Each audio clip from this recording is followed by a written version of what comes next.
Just in my best, you can call me whatever.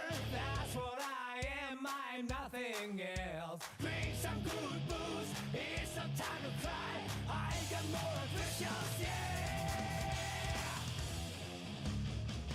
Whoa, we are pain fighters. Yeah, big guy, yeah, want some self-intoxication. Whoa, we are pain fighters. Yeah, big guy, yeah, there's a self-intoxication. Yo, what's up, Alfonso? What's up, DD? See, the thing about the Kevin thing, I'm pretty sure I've said it before on a stream, because I think Triton brought it up. But whatever the case, the thing with the Kevin thing that annoys me just a little bit is that it's not even a good lie. Because, what's it? Because people absolutely have heard my name before and then been like, wait, you say Kevin? Gotten a Calvin? Kevin, Calvin, what's another one? Mostly those two, but, yeah. The point being, it's absolutely possible that someone heard my name wrong from me telling them my name. But the difference with this is that, you know, you may or may not know, Discord's a text-based platform, and it's not like I went up to Boneworks and was like, yo, my name's Gavin, by the way, and we disagree about Sonic Frontiers. Like, the only way he could have known my name is from reading it. And if you read it, then, you know. Hello, Aiko Kanai. Welcome to the stream channel on Twitch. That doesn't happen very often. Now, unfortunately for myself, since I don't have a second monitor up here in ye old college campus, I'm gonna have to just squint and, you know, strain my eyes to read Twitch chat. Hi, Nova Grace 19. This is more Twitch viewers that I've had on most of my streams, which is pretty cool.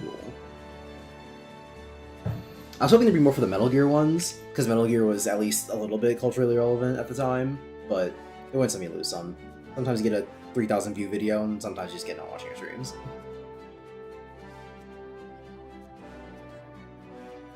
That's just how it be. What's up? Nothing much. It's really just this right now.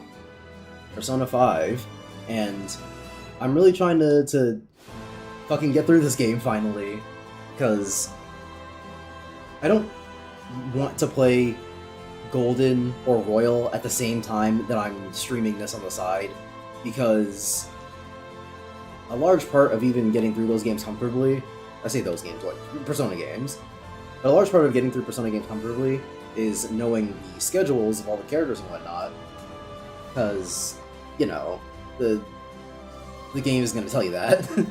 Like, they'll show you whenever you're looking for them on the map or whatever, but they won't be very clear about this, that, or the third thing. And so I'd rather only play one Persona game at once, so I don't have to constantly remind myself, okay, whose schedule am I looking for? Are they available on this day? You know, etc., etc. I just follow you on X, and I hope you follow me back.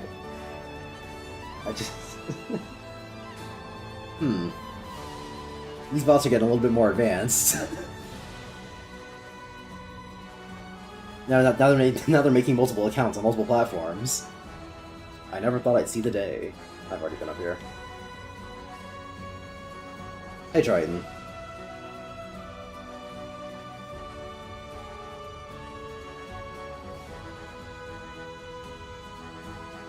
But if it was a bot, would it have said what's up to me after I said hey? Or is it just an automatic time thing that just happened to line up when I said it? Who knows? It's a skeptical world we live in. And sometimes you get a Twitch viewer and you're like, damn, is this like a real person who's just trying out a new stream? Or is this like, you know, a porn bot that wants you to jack off? Or at least pay money to jack. Right, it's Square, not X. Or the other way around. Actually, why don't I just fact check? Hold on. Where's my Chrome tab? There we are. Oh, instead of doing that, I should probably just... That would be fine.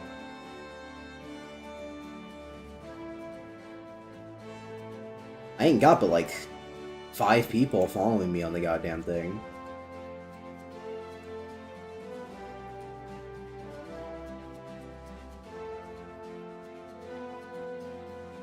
Nope, looks like a real person. Thank God. Sorry for doubting you, but like... Considering the AI-filled world we live in... Really? Okay. You must understand, this is necessary. And you know what? I will follow you back.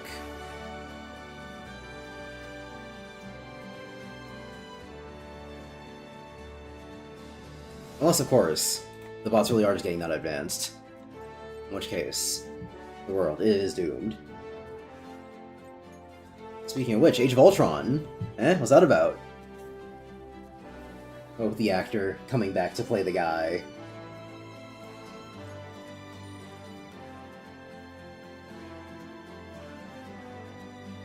You can only see how it'll turn out, but it's a Disney Plus show, so it can't be very good.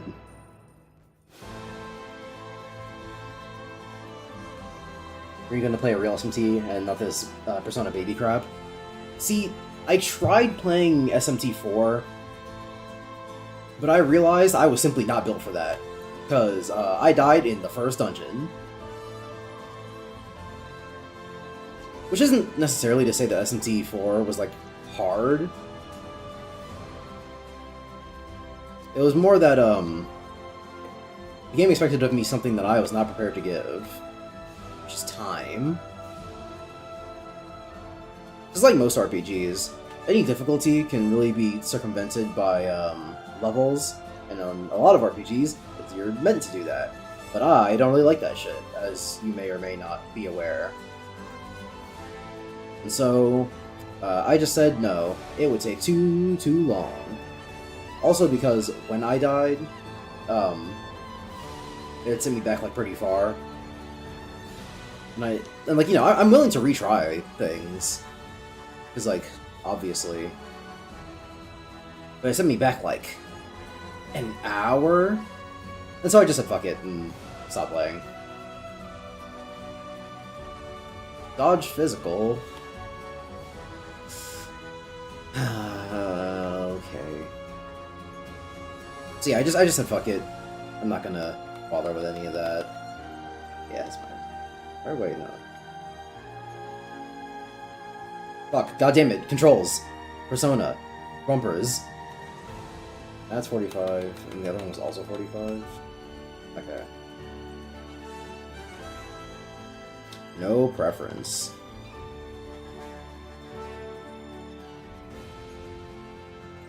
I might end up trying one someday, but no time soon. Because 4 was the one I heard people liked. And I didn't, so I just said fuck it. Don't throw my money.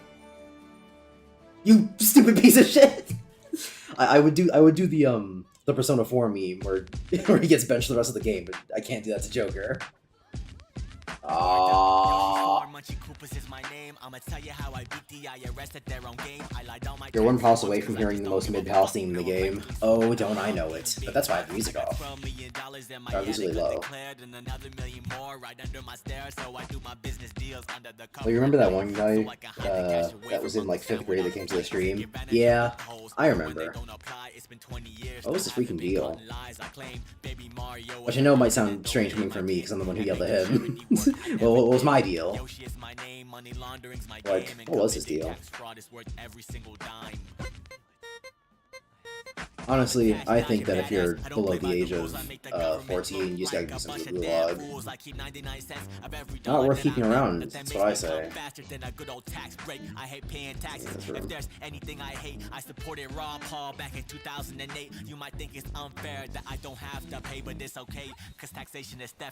Arc, Alfonso gets timed.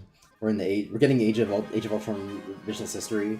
What's his deal, bro? You flamed him? Yeah, that's what I'm saying. You know, I understand that is a strange thing to say when I'm the one who yelled at him. I'm just saying, you know, like what was his deal? But also, yeah, you're right. I don't know if you've seen it on Twitter and that's why you're saying it, or if you're just like, you know, in tune like that. But we are already getting the Age of Ultron Revisionist history, because I remember on the announcement tweet where someone was like, where said, you know, Jason Spader? John Spader? Something Spader. The actor's being brought back to play Ultron and Vision. And someone co-retweeted that being like, oh, you know, it sucks that he was, like, wasted on you know, Age of Ultron. Because he was a pretty good villain. He was a pretty good voice for the villain and all that. But then, like, he got, like, a bunch of people replying to him, all being like, whoa, what are you talking about, wasted? That movie was so good. And it's like, did we all watch the same Age of Ultron? Why would I ever do that? Light. Fire. Uh-oh.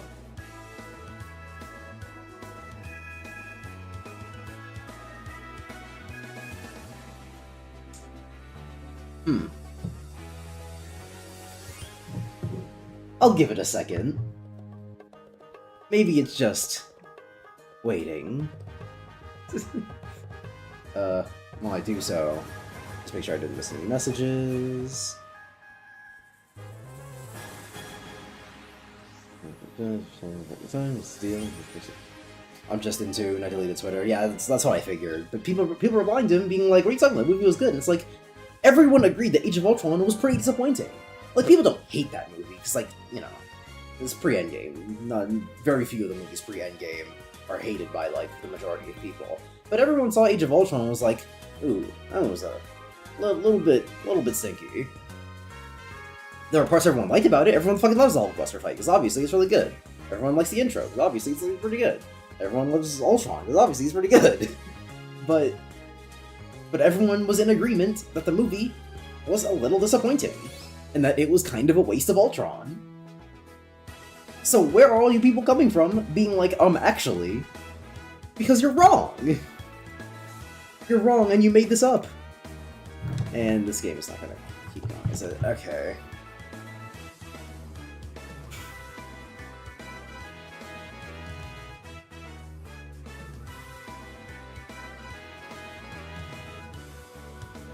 Thread is too sleepy? What the fuck does that mean?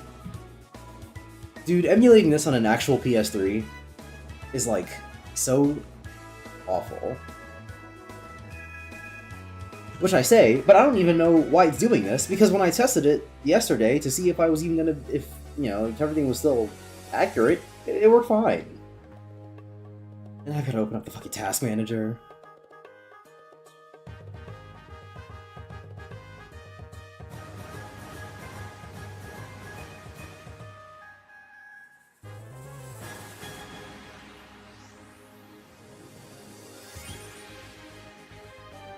And I would play it on my PS4, because I own the game Persona 5.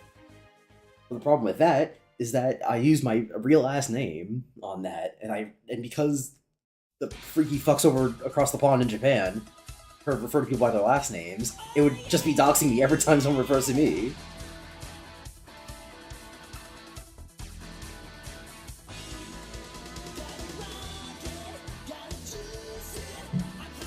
Should've just made my name Gavin Gavin.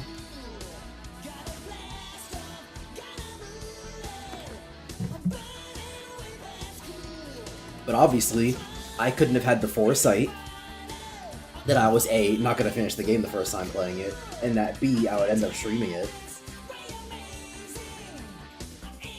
I'm starting to think people don't like to speak ill of the past with how much nostalgia they have over horrible things.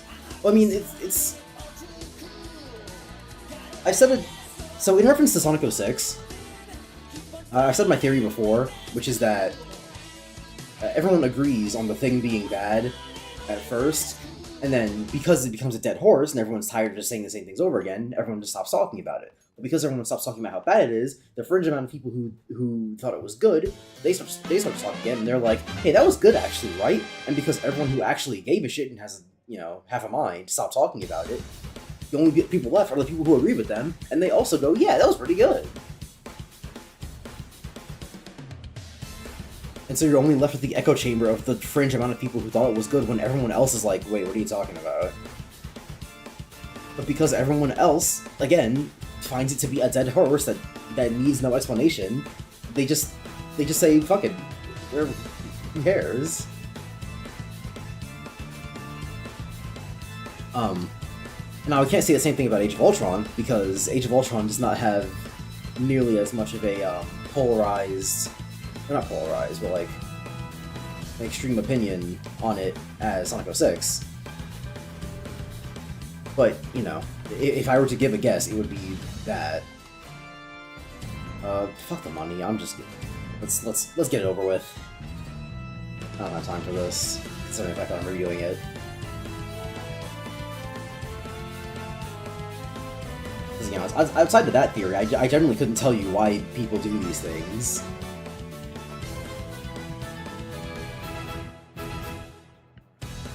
Also, I just beat Monster Level in KH1. I really didn't like it all that much. Yeah, that's kind of what everyone feels about Monstro. And, you know, like, I'll admit, obviously, Monstro is not a very good level, but I feel like people oversell just a little bit how bad it is.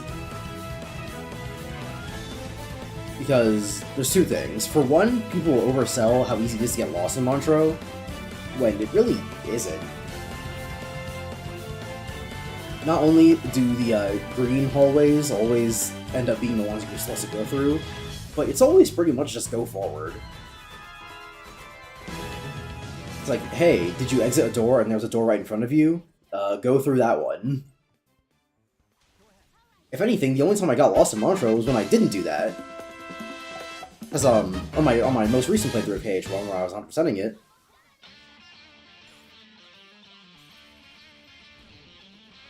I was feeling myself because I was like, oh, I remember the entire way through Monstro, and I got to like the last door before you get to Riku, and then I was like, I feel like I remember this one being different, and then I went a different way, and it's like, no, it absolutely was not different, and I would have gotten through if I had just gone forward into the door that was right in front of me.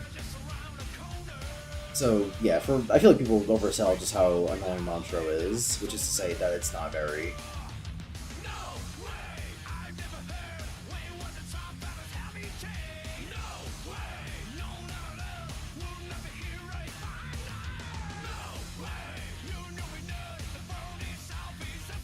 And then beyond that, it's just, like, you know, like, kind of lame world. That's really about it.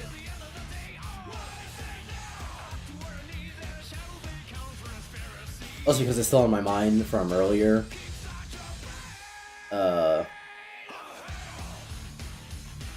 What's it? The whole bot thing. Because,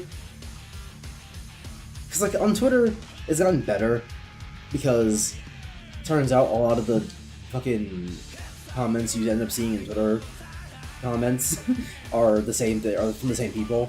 And so once you block the bot the first time you see them, you end up never really seeing them again, so that's pretty useful. But the more annoying one, and that's for porn bots.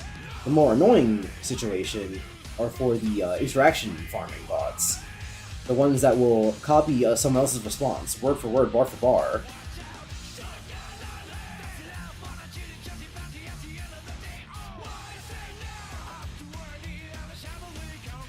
And then, post it in the same comment section.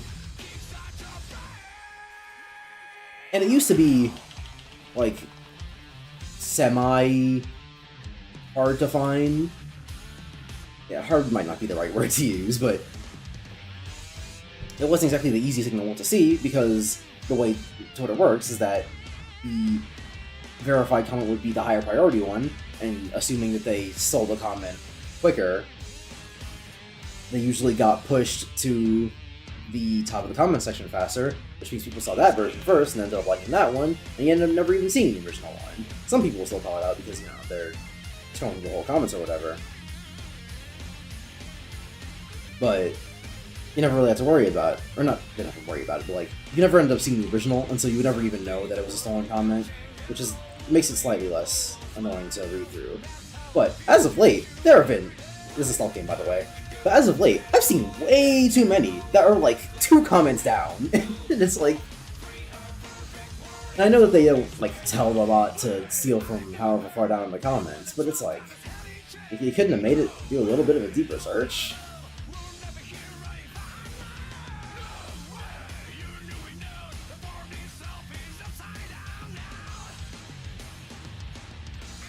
And that's minus the already kind of annoying aspect, which is that a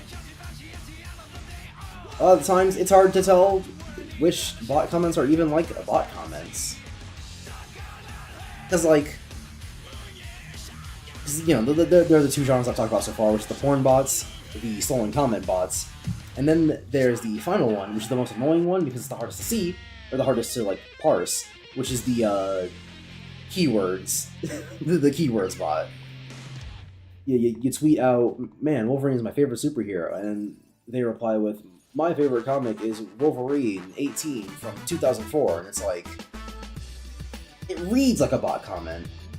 You see it, and you read it, and you're like, that's kind of a non sequitur. Is this person a bot? And like, 9 out of 10 times, they are. But sometimes they're just fucking weirdo. Or love One Piece.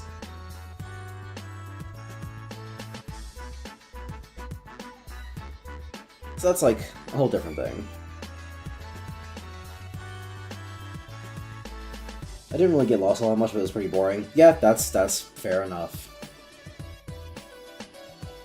It is kind of just go through hallways and fight guys.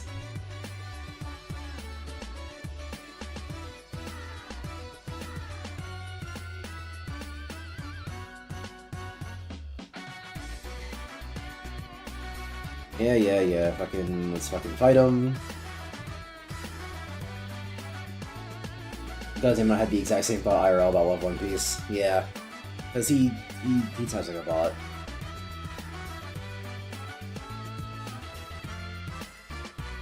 Which is kind of just an extension of Nate, I want to say, isn't it? Yeah, it was like Nate. It was like a Nate full name. Nate completely talks himself on Discord. Whatever it was. Yeah, whatever. Sweet, they resist electricity.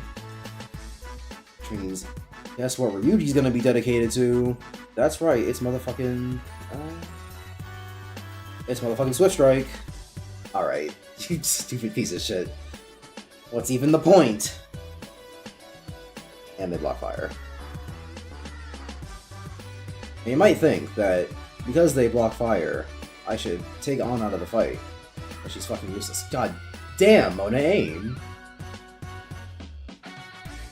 But you'd be sorely mistaken. Because I'm committed to showing how much of a dog-shaped useless waste of time Persona 5 is by watching these 2 fire enemies continuously spam their fire attack on the one character that I had as immune to fire.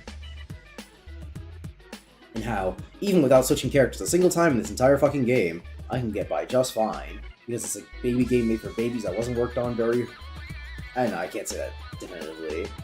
It was definitely worked on very hard, because in fact it took like fucking 8 years to come out. But... clearly, no one cared. See, now, this is Soul vs. Solus.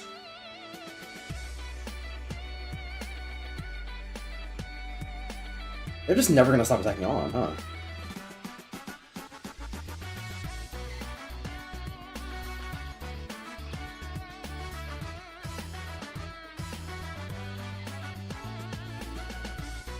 You fucking land the critical at the end of the fight, Morgana. Thanks. Thanks a ton. What would I do without you?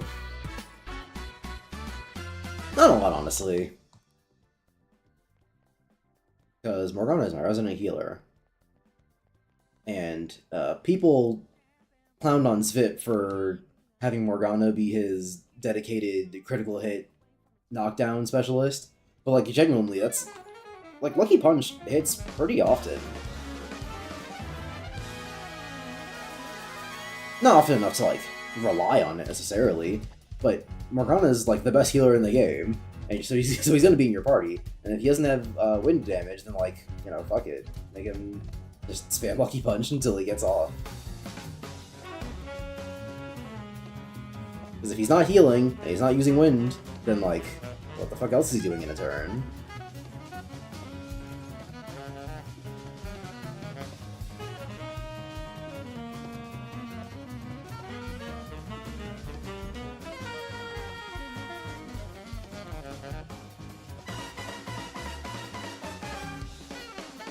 Except when it doesn't and he shows it not hitting in his footage. Okay, but that's because Svit's a fucking retard.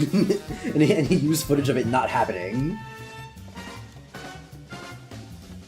to prove a point that it happens. Like, guys, editing is not that hard.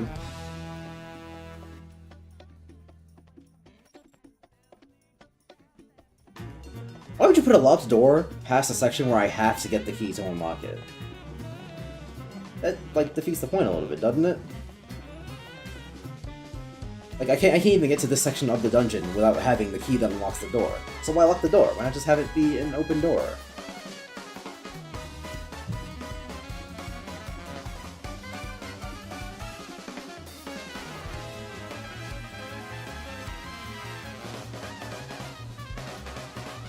I hate to say it, but Morgana has bullshit a ton of fights in this game on hard mode with Lucky Punch. I wouldn't even say, like, that Lucky Punch makes it easy, necessarily.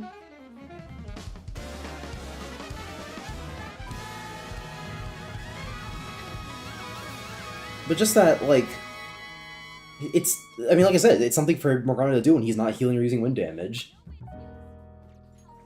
Which, granted, isn't really a problem for me, because I have the SP adhesive, so Morgana could just spam wind damage and not really have to do anything else.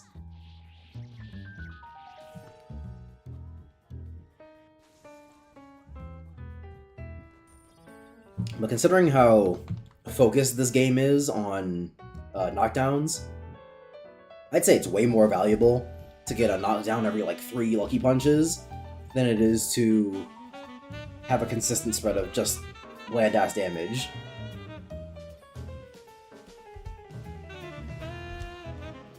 When it's not super effective, of course.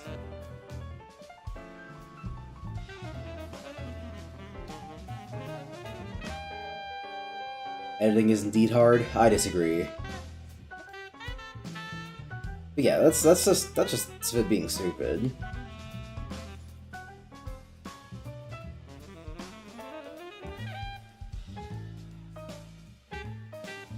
Like, I could find you, bare minimum, 3 different instances of Lucky Punch hitting, just from my streams of this game.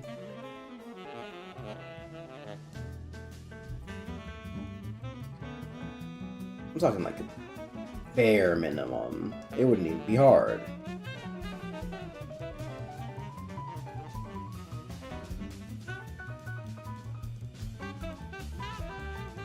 Why does he unlock the door and then just stand there? Why not unlock the door and then go through the door? Like, why else would I... I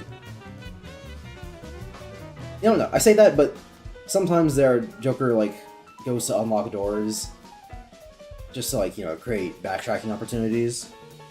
So I guess he doesn't have to go through every time. But if they didn't make the process of going through a door so goddamn slow, I probably wouldn't mind if he went through every time.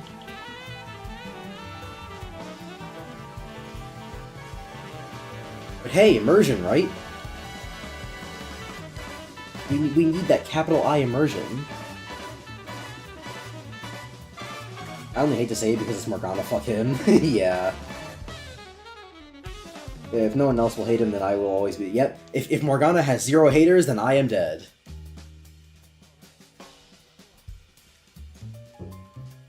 Yeah, no, I get what you mean now.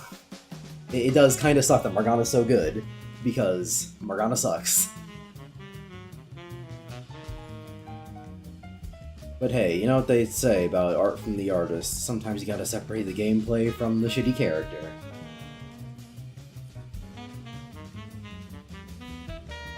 Just like him or not, he is in fact the best healer in the game.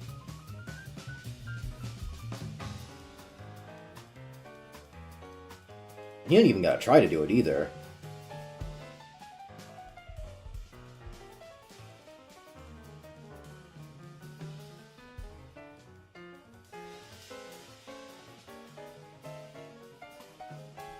You just be existing, and then he gets, like, the only full heal, and the only full revive.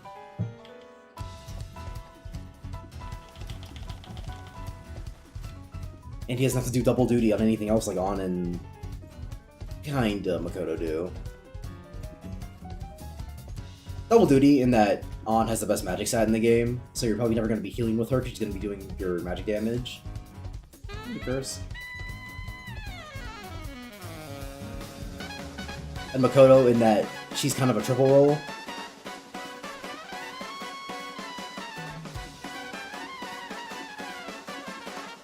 Where she is healer, damage dealer, and defense. But you know what they say about a jack of all trades. So Makoto ends up being like one of the worst characters in the game. Actually, hold on. I say one of, but she might just be the worst. Guess who else is there? So there's the first 4 you get that I'm playing with right now. They're all the best at what they do, so they're all immediately disqualified.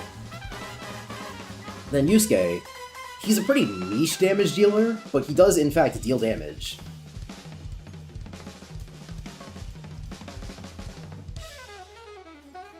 You know, not always my first choice in terms of doing that. I don't know what that was. Yeah, not always my first choice in terms of doing that. But, yeah, Yusuke is like a pretty competent damage dealer. What do you want from me? Any money? I want a gift, but only if it's money. You can do better than that. Yeah, sure. Makoto the leader? Or we're talking about gameplay? I mean, yeah, I also don't like her in the story, but, you know, more importantly...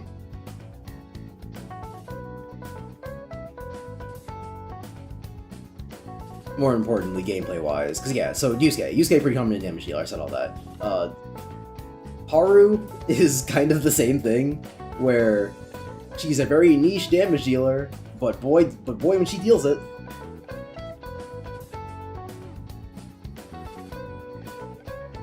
So Haru is also like pretty competent too. But Makoto, she's a mid-ass healer, so get off my team. She's a mid-ass damage dealer, so get off my team. And she's a mid-ass tank, so get off my team. The only thing she's good for is having nuke damage, but if I wanted nuke damage, I'll just use fucking Joker. So yeah, Makoto kinda sucks. In gameplay and in story. Hey Chad Yunarakami. Persona 4 is a pretty good game. Which might sound strange, given the fact that I think Persona 4 is a worse game than Persona 5. But you must understand, dear viewer. Persona 4 is a Oh wait, right, I understand. Yeah, this is all just backtracking bullshit. Okie smokes.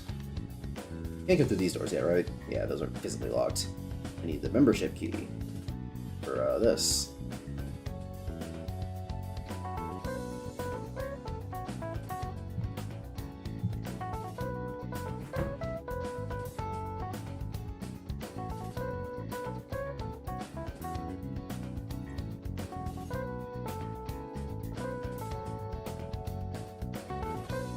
She's a mid-ass, get off the team. Yeah, she's mid at everything, get off my team.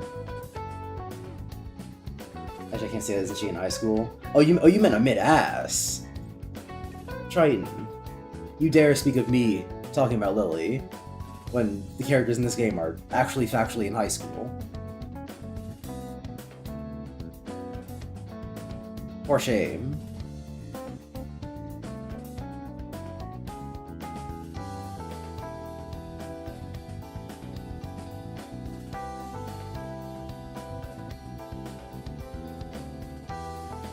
Not that it particularly matters to me. I know that the whole, sexualizing shit in anime or whatever is like a hot button topic, but in terms of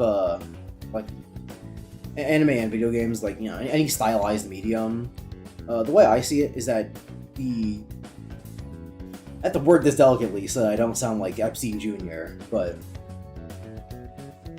the ages were made up by a guy, oh my god, were made up by a guy in the first place.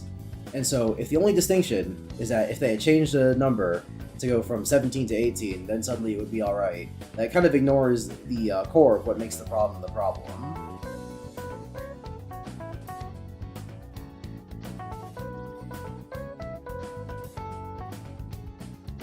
You need to watch the P4 anime? You should, it's pretty good. I forgot about that. How could you? That's like the whole point of this game. It's like central to the whole thing, is that they're in high school.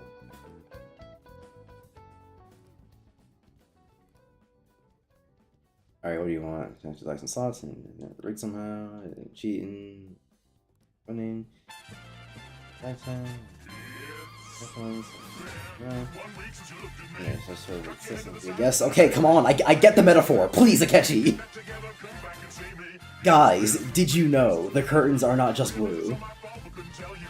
Fucking Christ, dude. Thanks, Akechi. What would we possibly do without you? Anyway, as I was saying, yeah, if the thing that people will get like up in arms and a moral panic about is the distinction between whether or not a writer changed the number from 17 to 18, can you motherfucker stop sending doors? Jesus. Then that kind of ignores the core of the issue, which is that if the writer wrote the character to be, for all intents and purposes, an adult, then, you know, that's really only on them for any sexualization that happens. Like, I think the most prominent example to me is... yeah, fuck, I'll do guys. The most prominent example to me is Momo from My Hero, where people where, because I remember it was I don't remember which visit it was, but it was a My Hero visited where, and I forget who it was about, but they were like, oh, Momo, fucking Vavoom, and then the ALX boys were like, oh, you can't say that. You're a teenager. And it's like, yeah, but Mr. Kohei Horikoshi, the GOAT, did in fact draw her with gigantic titties and like 6 feet tall. And if the only distinction that we're going to make is that he said, guys, actually she's 15, then, you know, it doesn't really solve the issue for anything.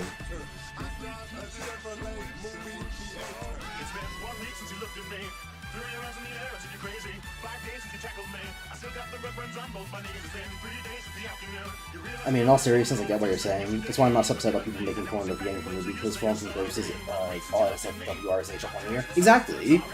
like, they didn't change anything about the design of the character. They just said, yeah, by the way, they're 18 now, and it's like...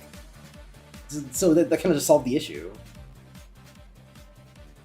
There's no point in getting up in arms about it. Because there really wasn't an issue in the first place. You made it up. It's invented.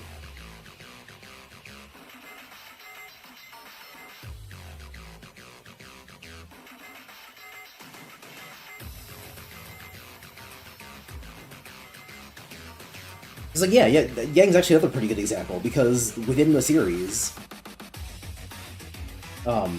Yang... Actually, no, I shouldn't say within the series, because it kind of... Not kind of, but it very much tones down as the series goes on. But at least in Yang's intro, the thing meant to introduce us, the audience, to her character. What's it? She's going around like a femme fatale, and it's like, oh... Okay, then, I guess. And that's what I mean when I say that, like... There we go. That's what I mean when I say that the ages are kind of arbitrary, because even the writers can go, well, yeah, they look like this, but their age is actually this, and it's like, oh. Because remember, the whole thing with age being a problem and whatnot has to do with, you know, them mentally, not physically, because, like... You know, there are petite women in the world. It's a fun fact. And so when it's another perfect example is whenever they do like the whole they're actually a 1,000-year-old vampire thing, but actually the reverse of that. Particularly in Guilty Gear, where these characters look like they've been like they're fucking mid-20s, but it's like, oh, actually they're actually like 5 years old because the gears age up faster. Blah blah blah blah blah blah. Android 21 and Dragon Ball FighterZ, you know, it's all the same shit.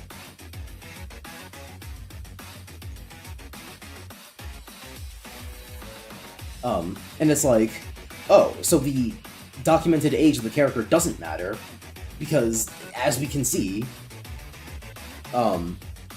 their mental maturity is, like, the most important part. And obviously we would prefer that they're physically mature as well, because I doubt anyone that would like to be physically intimate with someone that looks like a child.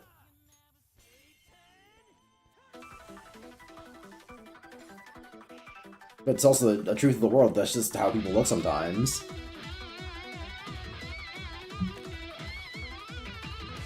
Oh, you know, see, there's an example for everything in this big wide world that we live in. Remember the fucking Tatsumaki cosplayer, where everyone was like, ew, this woman made her little sister dress up as Tatsumaki? But then you fucking go onto Twitter and it's like, oh no, she's the older sister. She's like an actual adult. People just like thought she looked like a child. And sometimes that's just how it be. Fucking. Actually, that's all allies. Yeah, this one.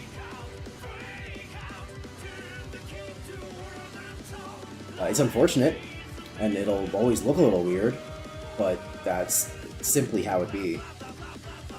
And people don't think it'd be like it is, but it do.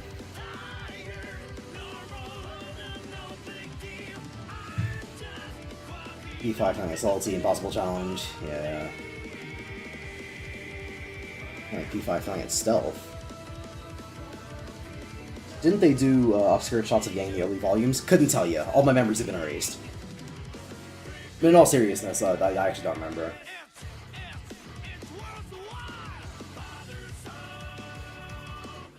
Oh, hey Haru. Thanks, Haru.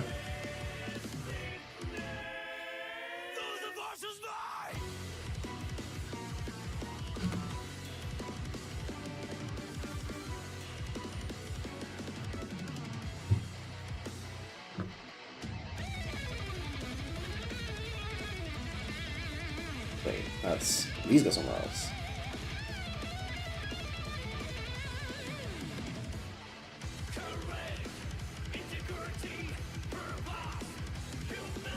I'd be shocked if Baiken wasn't mid-30s, early 40s. Well, but yeah, Baiken is that old, but like, Dizzy is the example, because what's it? Dizzy has got as much of a boom as Baiken does, but Dizzy's like 5 years old. But you don't hear any of the fucking Honey Warriors fighting over Dizzy, because it turns out the mental maturity of the character is actually not the important, or sorry, the literal actual age of the character isn't the important part. It's not what the pedophiles get off to. And so trying to be in a moral panic about every single character whose documented age might be slightly below, or even vastly below, in the case of Dizzy and Ninja 21, the fucking documented age, or the age of consent, it's like, that's not the actual problem we're dealing with here. And even in the case of like Guilty Gear, where Dizzy's like 5 years old, that's like an actual lore thing. She is, for all intents and purposes, an actual alien. Fuck it, I don't want to switch. I don't want to switch to using a different element. I will just switch to Morgana.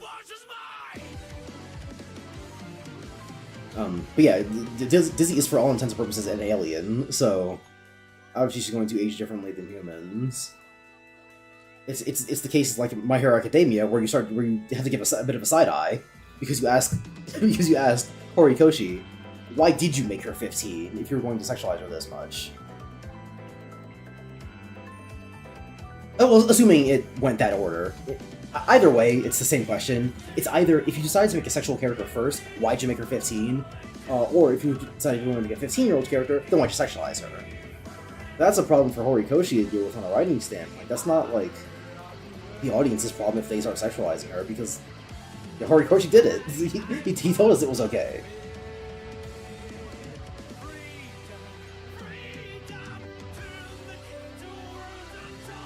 Speaking of best healer in the game,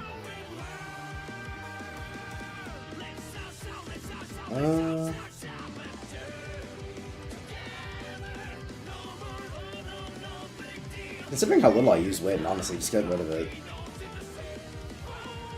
I get rid of the weaker heal, but I might still have use for it. I probably won't, but better safe than sorry. At least to some extent. Heavy, severe, heavy, all. Pretty good. Fuck Counter-Strike. I don't even like that shooter. Cell game, by the way. Baiken Age Mystery. Is that what it says on Google, or what? Because she is, in fact, an adult. We see her as a child, I believe. Wrong person. I'm a fool, don't know nothing. Yeah, bad ones win. But, no matter, I shall just switch to Han.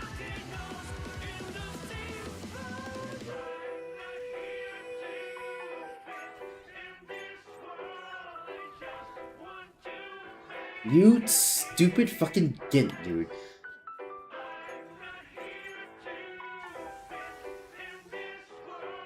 Frank and Ryuji.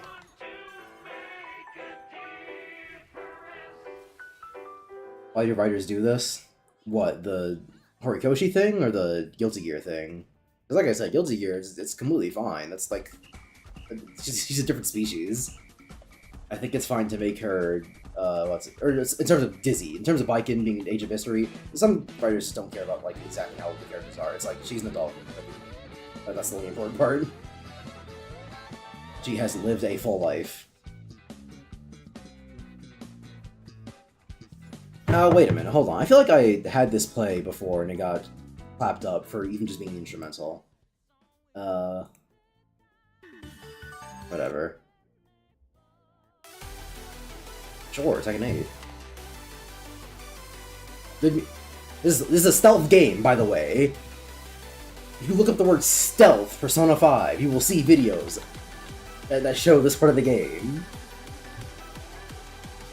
I know that I say it all the time, but fucking Christ, did you see that? like, oh my god.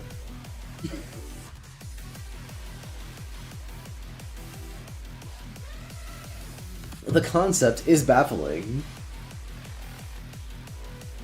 That one MHA Revisited guy, though, that said, "Put on these kids hot though."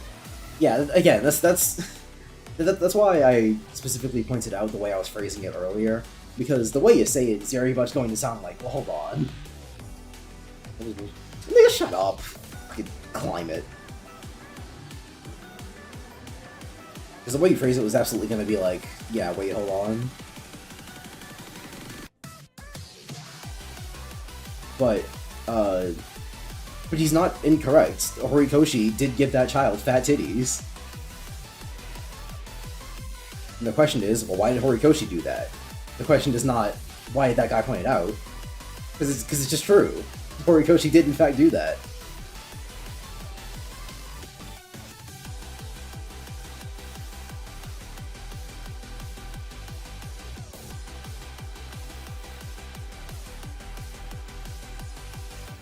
Because again, when you look at these characters from a design standpoint, they're not designed like children. And so, yeah, the words, why they make this child hot, is like... is like, whoa, bro.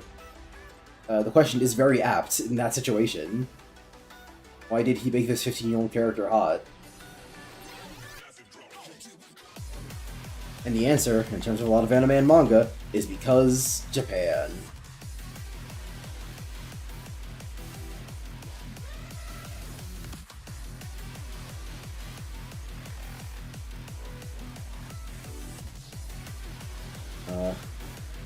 Fuck it.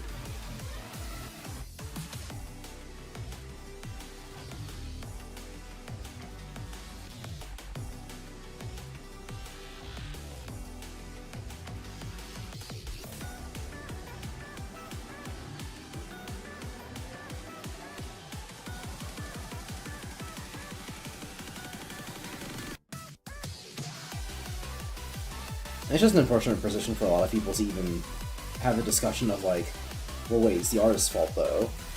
Because a lot of people, in the current age of the internet, are way too eager to get into a moral panic about whatever they can.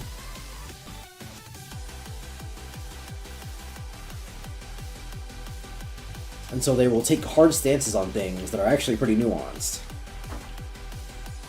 Simply because taking the hard stance will ensure that you do not get judged by your peers. Cowardly, sure, but smart, you know, to an extent. Depends on how socially affable you want to be.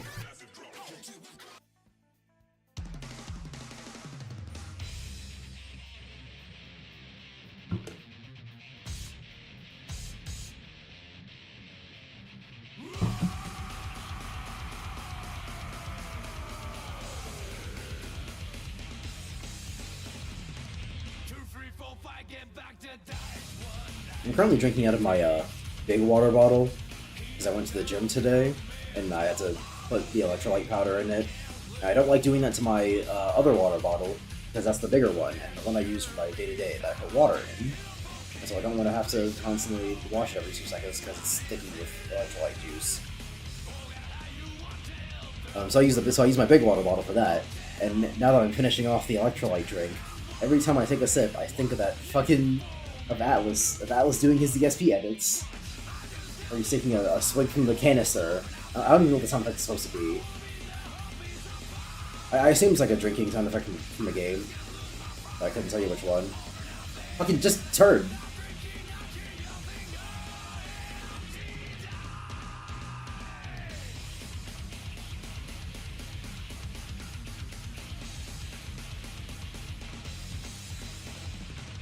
There's a lot of DSP-isms that are ingrained in my brain. Either because of detractor content or because Phil himself is a creature. Like, aside from the thing I just said about Atlas, one from detractors that's ingrained in my head is Sublime por favor. because what's his face? Memeology likes to use that one a lot when DSP's like raging or whatever. And that one's so funny to me because Sobel de por favor does not mean anything. That is complete gibberish. That is a thing that DSP said in response to. I actually don't even remember what the context was. Or if I even know what the context was. I don't know if I've seen the original clip. But knowing DSP and his racism, it was likely a Hispanic character, or at least one with an accent, getting angry at something, and then Phil, in his comedic genius, goes, "Sobelme, por favor." Because never forget, Phil is like the craziest racist on earth. That's not true. Not craziest. Laziest, that's the word.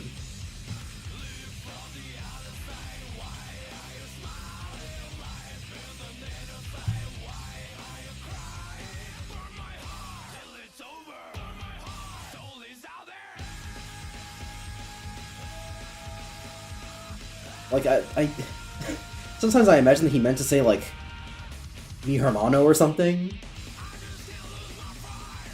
Because he said por favor, which means please. Like, I don't know what he was trying to say, is the point. I don't know what he was going for. But frankly, it just might not matter.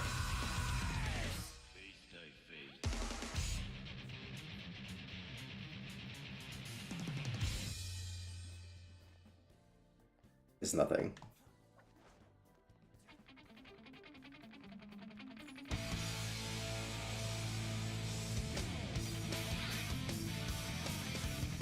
Far be it from me to judge people on having double standards for things. You know. Some people don't think it be like it is, but it do. Foul drinking sound? Fair enough. Wouldn't know because I don't play bad games. Yep, that's right. I said it. Fallout is a bad game. How do I know? Because I do, bro.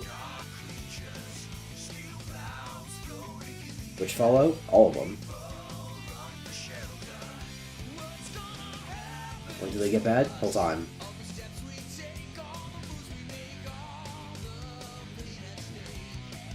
No, honestly, I really do just have no interest in playing any of the Fallout games.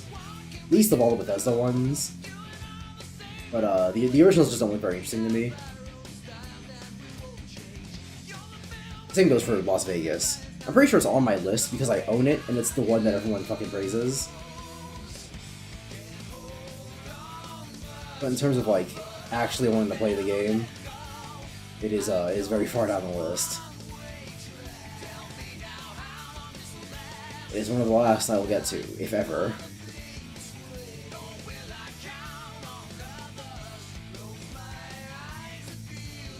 Essentially, if they're gonna keep making video games, as long as I'm alive, Fallout Las Vegas will never get played. Sometimes that's just how it be. Or she use curse. It's fine.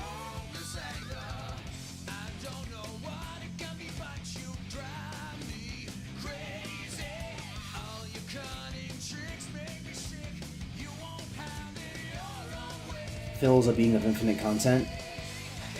You got that right.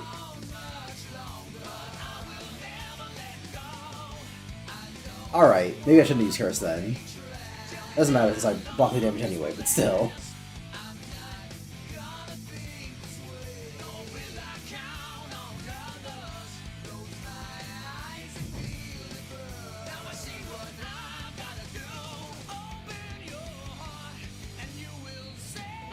Fallout New Vegas I've heard is good for obvious reasons. I mean, but who'd you hear that from? Because if it was Synthetic Man, like, obviously it's obvious reasons. But in terms of, like, people saying the game is good, people have been saying that game is good for ages, and not because it doesn't have the blacks in it. I don't want this shit.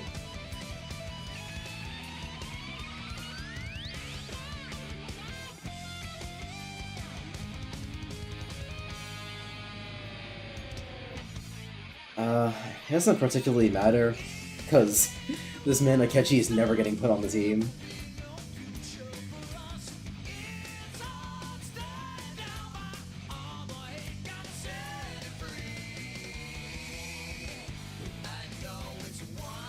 But yeah, no. I've never heard people say that Las Vegas is good because it doesn't have the blacks. People just like say, "Oh yeah, that's the good one," but that's not good enough for me. A, because that doesn't tell me anything about the game, and B, because the game I'm playing right now on screen was supposed to be the good one, or just, not the good one, but it was the one that was good because of Trust Me, Bro.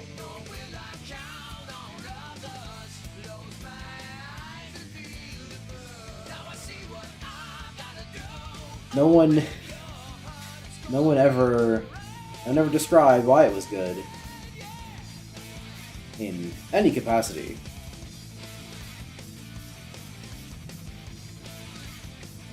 It was always just, yeah, bro, it's good.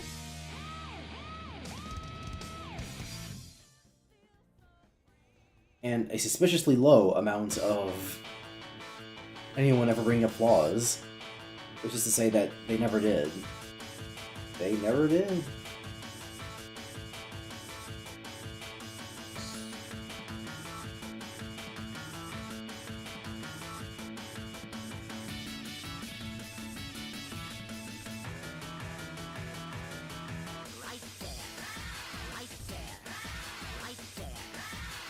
The joke is that Fallout New Vegas is beloved in the trans community. Oh, interesting.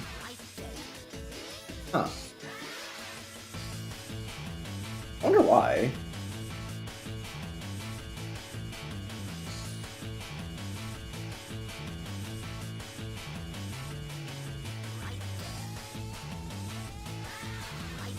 I've never played it, maybe one day. I mean, I can't say how much I think you'd enjoy it, because, like, you know, I haven't played it. But it's the same reason I don't want to fuck with with the Bethesda Fallouts either, which is that I don't really want to fuck with RPG mechanics in my shooter.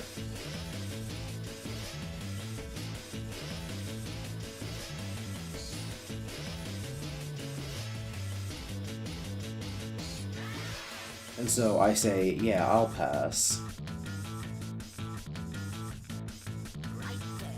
Weird.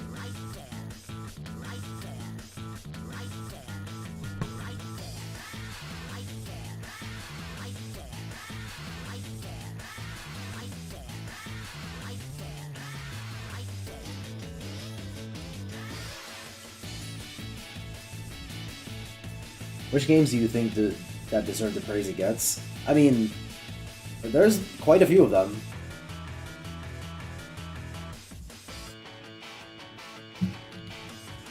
Like, there's more than I can name.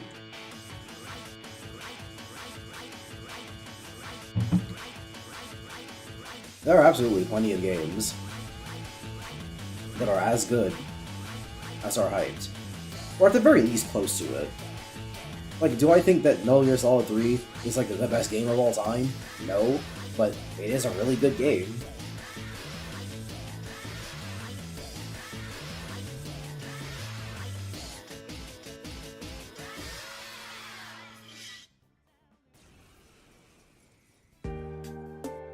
Is Fire Emblem Awakening an absolutely goated tactical RPG and also the best Fire Emblem game? Yeah.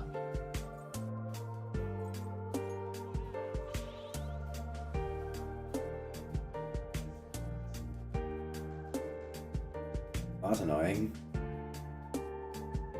And of course it had to hit literally everybody in the party. So no one can even snap anyone else out of it. But luckily, Enraged increases your physical damage, so they're just gonna kill him like this. Yeah, fuck him.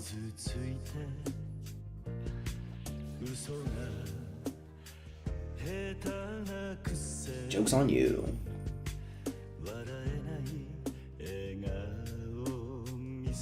This is a remix? This is not what Baku Mitai sounds like. Oh, right. This is a Persona song.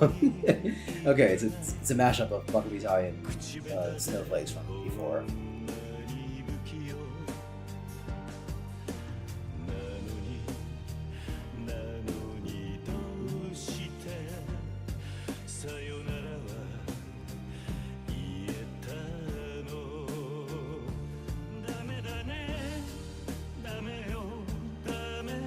Oh, I didn't realize I was facing that way.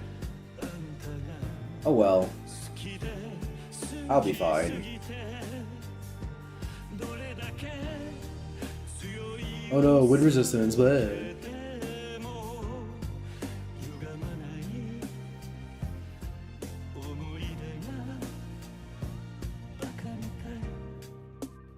What these fucking fools don't realize is that I've been holding back.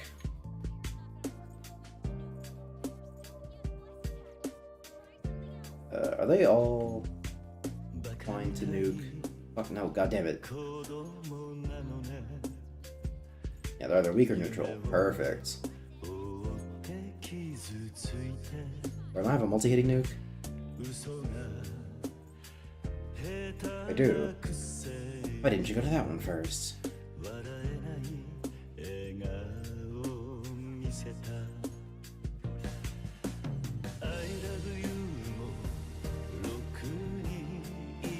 And then I passed that. Oh right, Campiton Bastion Project. I forgot, this game sucks.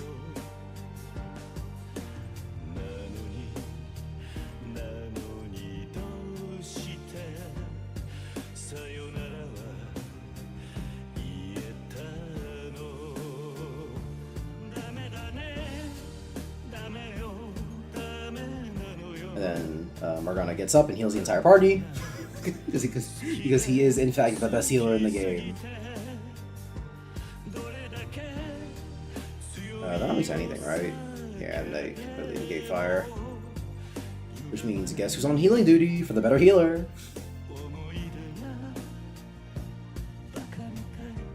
It's probably because it has gender customizations, so if someone wanted to make them look like a girl, it'd probably crack their egg, make them realize they're trans. I mean, that's a lot of games though. It's not as robust as... that's another one. It's not as robust as a game like Starfield or...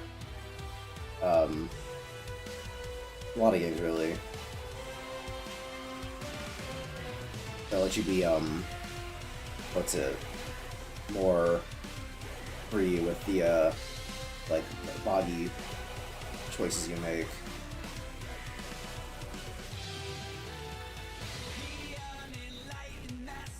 But even just like playing Pokemon, and Professor Oak asks if you're a boy or a girl, and you go, well, actually, I think I want to be a girl. Like that appeals to people. So I don't know why New Vegas specifically would be the one where people are like, oh yeah. But I am not a part of that community, so who am I to speak? Fucking more? Are you kidding me? That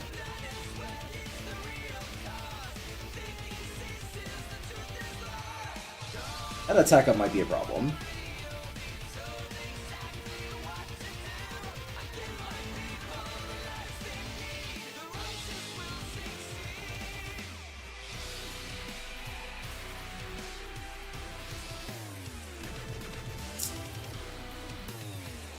Awesome.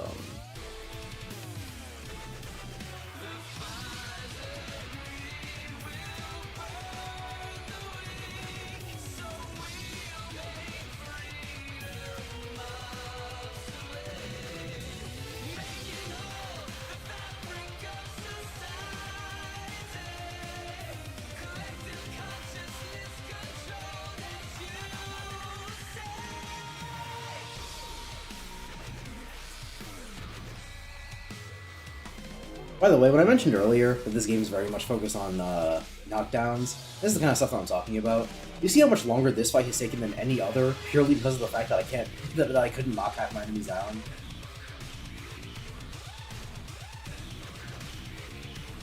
Like, it's good for a game to have like a core mechanic that constantly want the player to be focused on.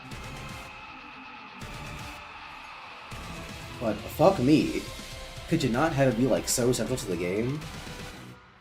To the point where it's taking up all my goddamn time? Because Octopath Traveler does the same thing, and that's part of why I dropped the sequel. I guess not drop, because I still plan on eventually playing it, but certainly no time soon.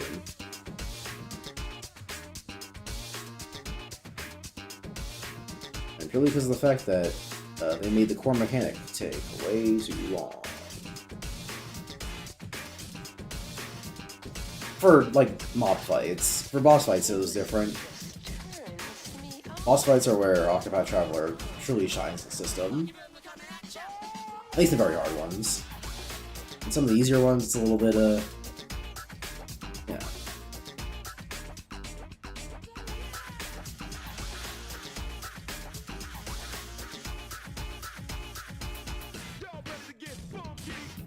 But certainly on the late game bosses, and definitely on the secret ones. At least for Octopath 1.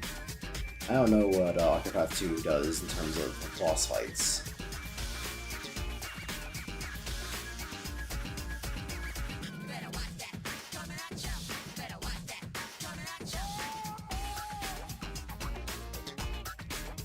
Ooh, maybe it's not a good idea to do a stream after working out, because that sleeping is starting to hit me a little bit. Okay. Emphasis on a little bit, though. I have stated before that I don't really get sleepy.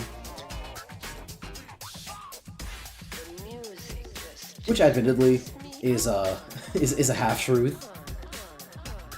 Obviously I get sleepy. Everyone does. But it's more so I don't get sleepy from, like, the things that traditionally make people sleepy. Like, most people get sleepy from being awake. And, you know, when it starts getting late into the night, they're like, oh, you know, getting a bit tired, I should probably turn in now. That just doesn't happen to me. I've had very few nights in my entire life where I've ever gone to bed because I was sleepy. Fine. It is almost always purely because of the fact that it was time for me to go to bed. It has never once been, man, I'm tired, I should go to bed. It is always, always, always, it's getting late, and I have to wake up at a certain time tomorrow. I should go to bed.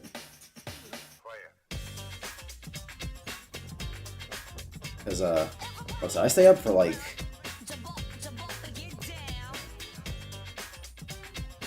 20 or so hours without getting tired, which is obviously really unfortunate for someone who goes to school and works a job.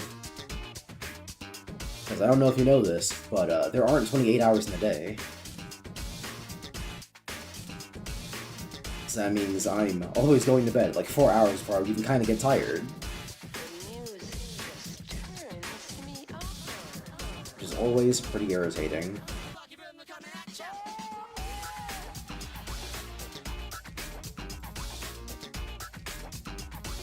What was the point of that room?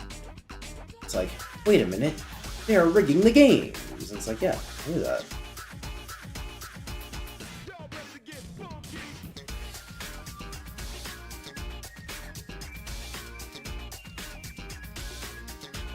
Thanks, Fuda.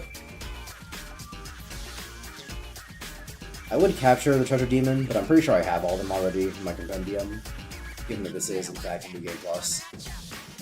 So I'm not too worried about it. Lightning. Wait, is he null to everything? Okay, he's just strong against physical. So I can get a Miracle Punch in!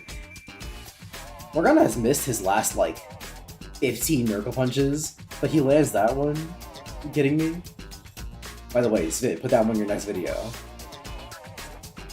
This is apparently so hard to find.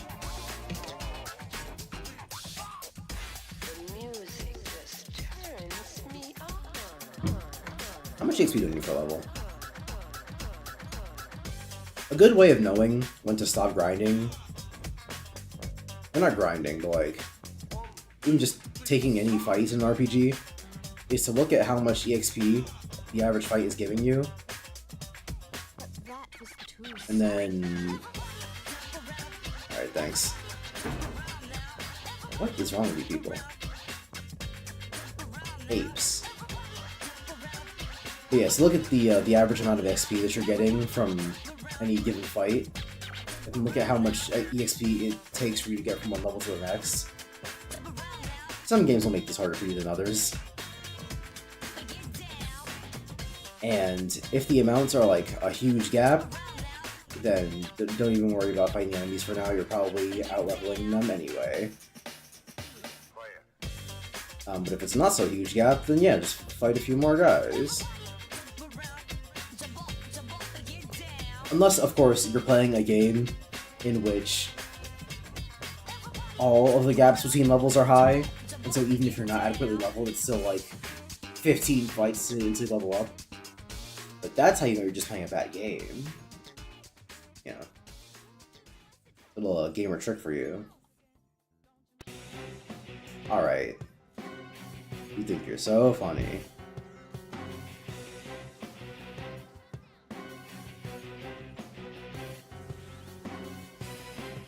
At least I got one of them.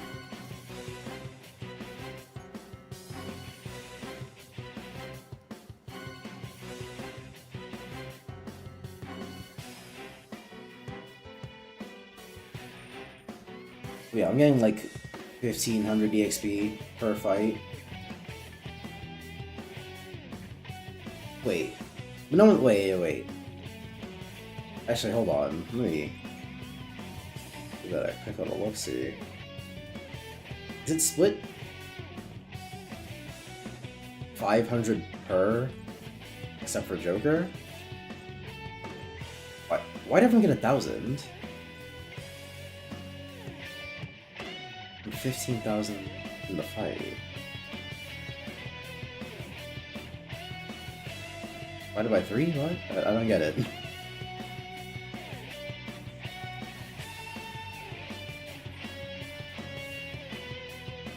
But yeah, depending on how much it takes to level up again from this next level, I'm gonna start avoiding fights, or asking Shadows for money. Because it means I don't need the XP anymore.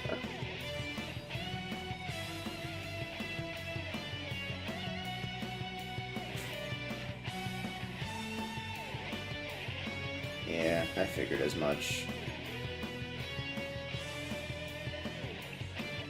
Hey, look at that. And we just pass the guy, and then he hits him with a motherfucking Koga.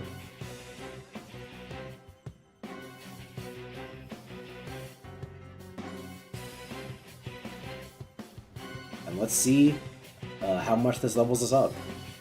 Or how much the next level requires.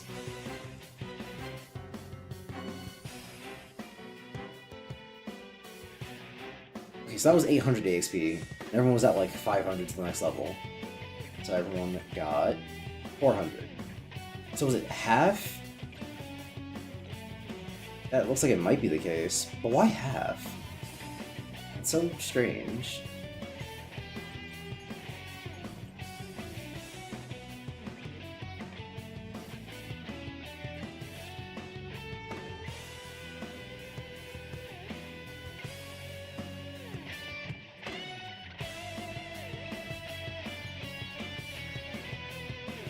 Persona 4 has such good music, dude.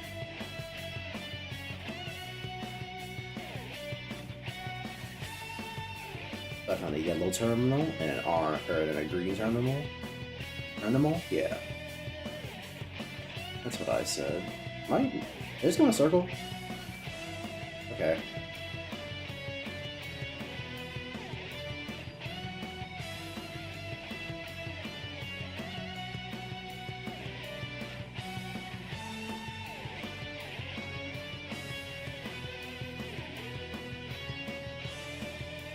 That's also... Oh, wait, no, there we are.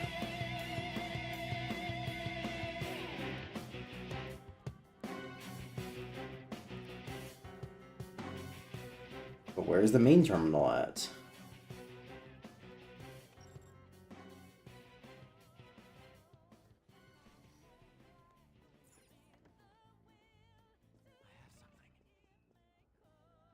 Which way haven't I gone yet? This is where I came in from. Is it up the stairs somewhere?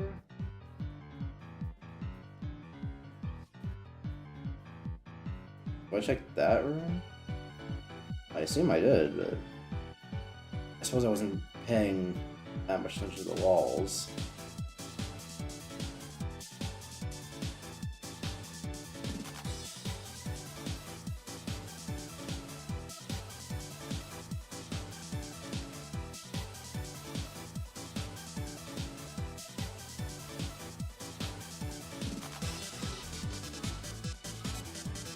I did avoid this door because I assumed it left the area, but this might just be where I'm supposed to go.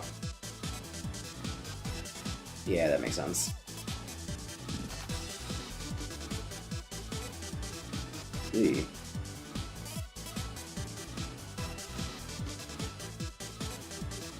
God damn. What the hell? You all saw that, right? Thanks, Futaba. You make it so this game cheating isn't quite as bad. Still bad, mind you, know, because a cheat is a cheat.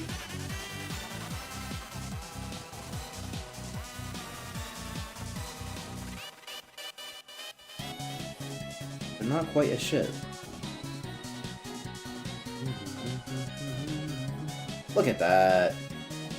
And we pass the Joker, we're all done.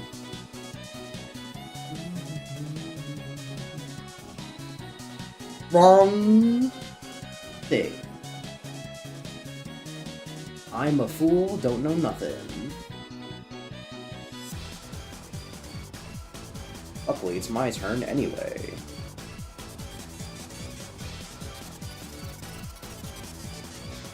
Oh, yeah, thanks, Makoto.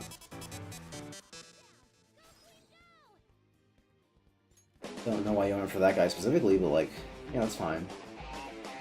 Speaking of niggas who use revolvers...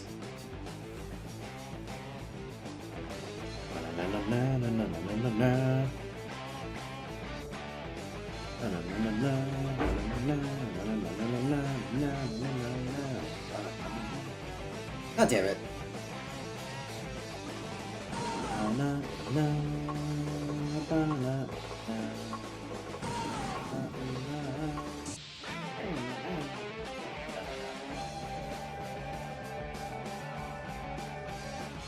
Trigun's music, really good. Trigun's story, really not that.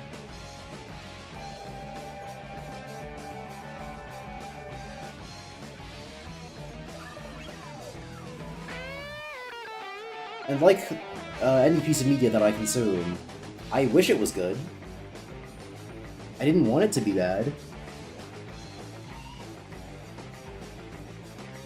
Which is the thing that, like, way too many people will accuse you of if you ever express dislike of a thing. Like, God forbid. I did not go into Trigun wanting it to be bad.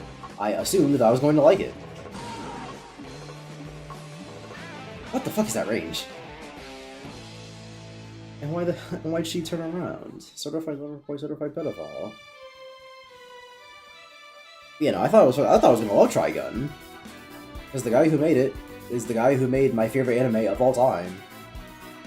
And because, like, have you seen Trigun? Like, visually, I mean? That's fucking awesome.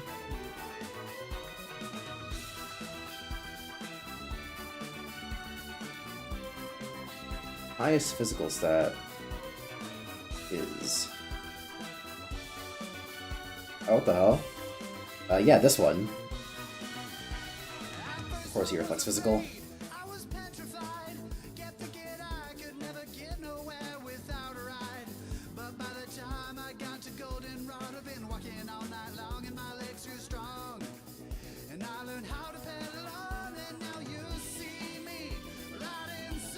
I really hope they don't target Joker.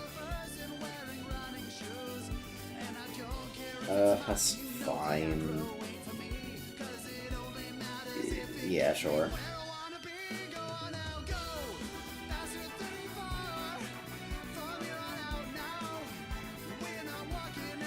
I don't know if I want to hit him anymore, but like... I can just put over this alt dive. And a crit? You know how we do things here.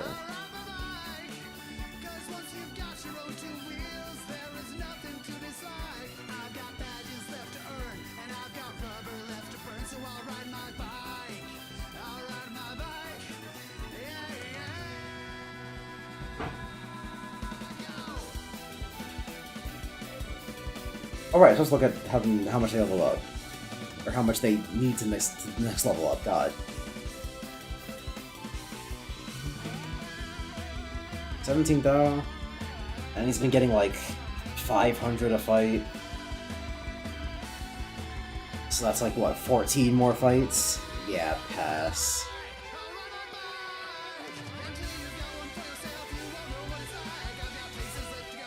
It doesn't seem like I'm falling behind levels-wise. It's more just the enemy comps that are annoying me.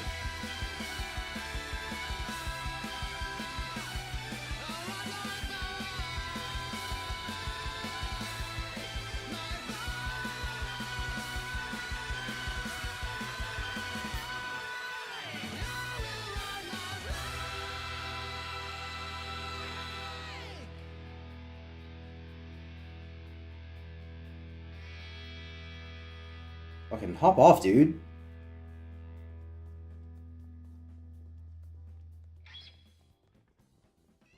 Alright.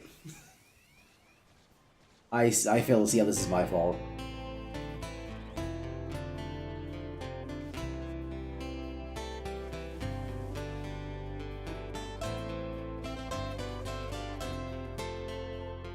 So the Queen Mab has a magic wall, which is annoying because that's the only fucking one that I could. Alright, whatever. Here's what we'll do.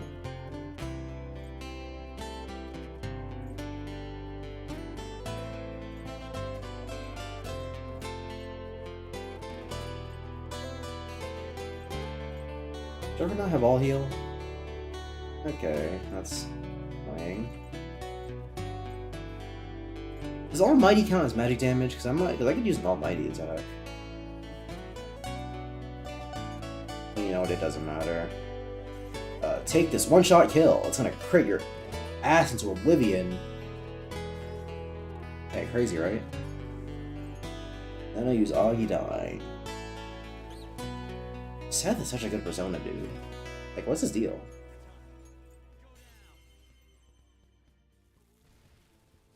Kinda spending a lot of SP from Joker here, but that's fine. Beyond the SP adhesive, I have more than enough SP healing items to use on one character specifically. And everyone else is gonna hold out just fine.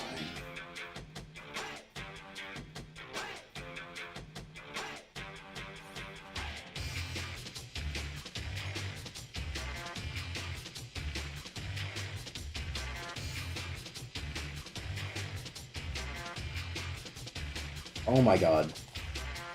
Press X to do everything. I don't think this is gonna clap me up for copyright because it's a version of the song that's sped up by like 15 times.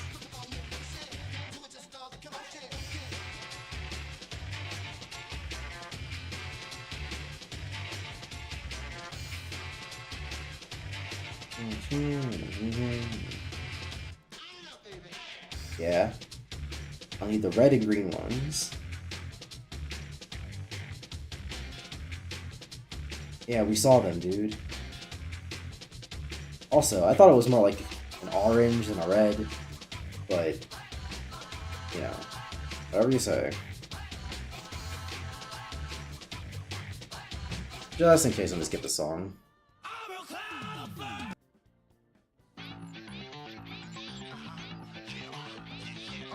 Ah, The World Ends With You. Fantastic soundtrack. Bad game. Why did he turn around? Why is that a thing that happened? If I didn't know any better, I think you were a cheater.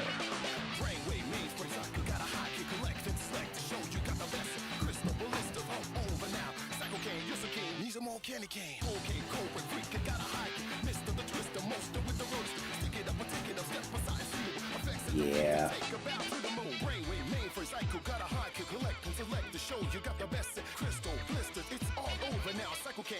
Honestly, yeah, just take this bad beat.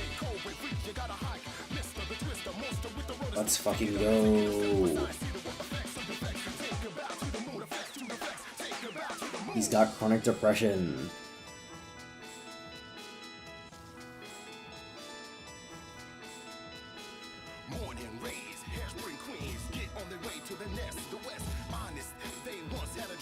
Then we hit him with that MF Assault Dive. And now we can speed him up. He'll kill himself eventually. Morbid, yes, but absolutely very easy.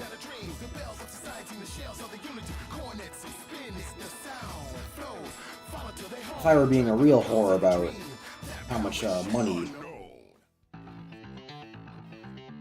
Yeah, thanks. 21? Oh, shit. You do whatever you want.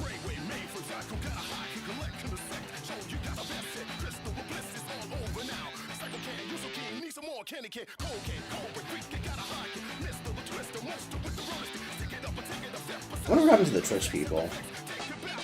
I did accuse one of them of being a bot, so that one's slightly less surprising.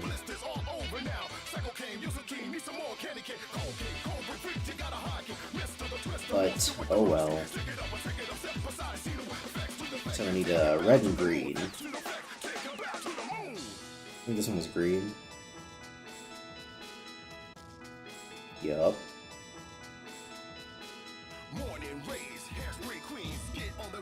Hi, bye. Hey, pizza steak.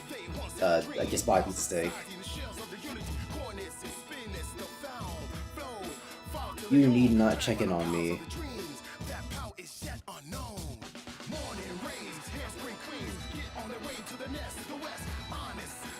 Yeah, it's not really... It's just more like an orange-ish yellow.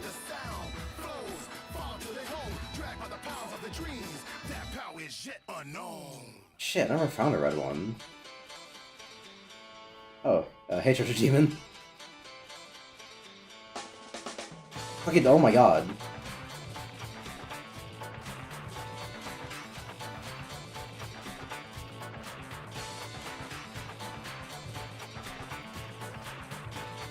Thanks.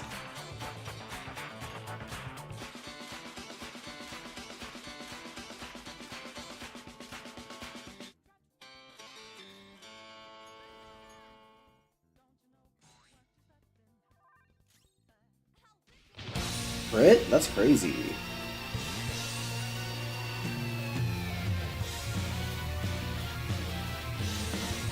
I forgot that when you talk to them, they automatically go into your party. Womp womp.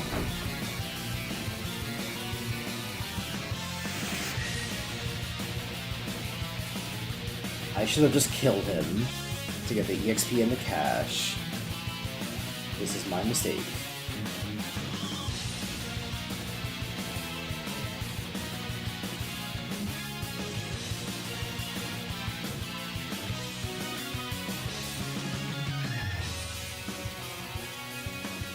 I never found a red panel, I don't think. Unless I passed by it without seeing it.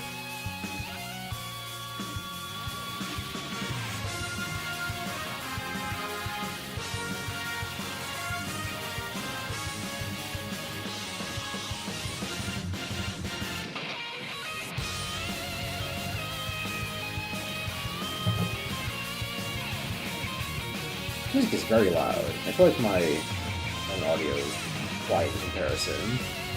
Yeah, it's definitely getting up there. Let me turn it down a little bit. Actually, instead of turning it down here, I'm gonna turn it down in the thing. There we go. That's way more appropriate.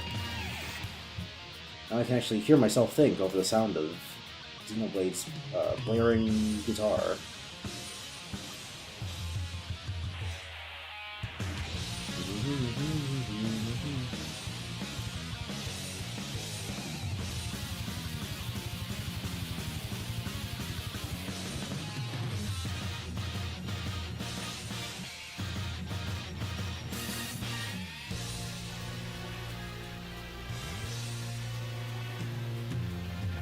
It's times like these where I wonder if the only reason people think that Psy's Palace is good is because of the music and the visuals. I guess more the aesthetic than the visuals, but like...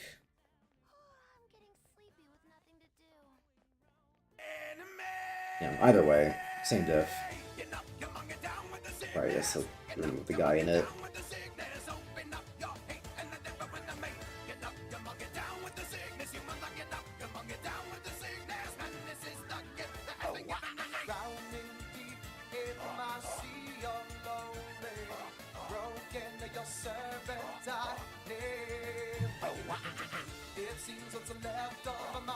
Because right now, this is just kind of me walking back and forth fighting a bunch of guys.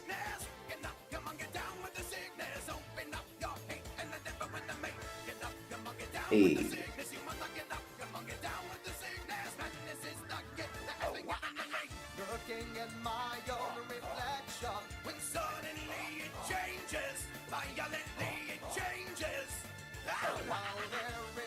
Fire Emblem, also pretty goated soundtrack, despite being a really old game.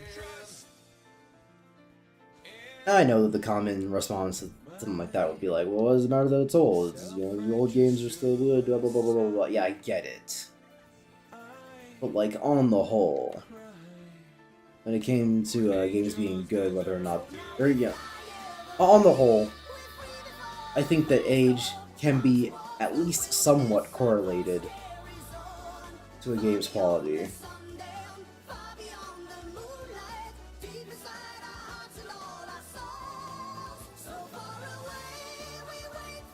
I'm about to fucking look up where this red panel is, because I'm tired of looking. You didn't fucking see me, dude!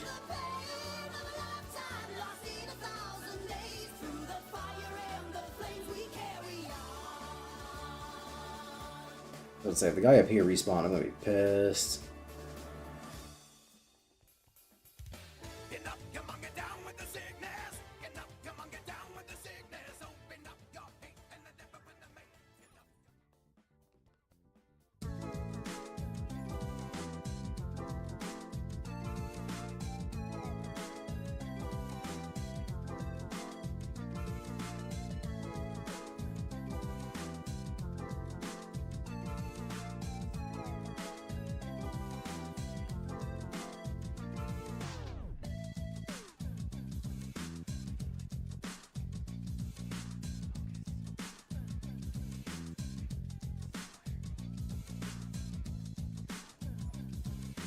Have I been up here yet?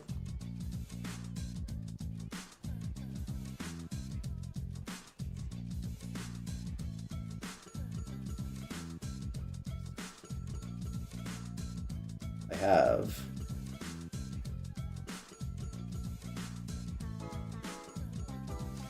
Yeah, give me the highlights, or I guess lowlights.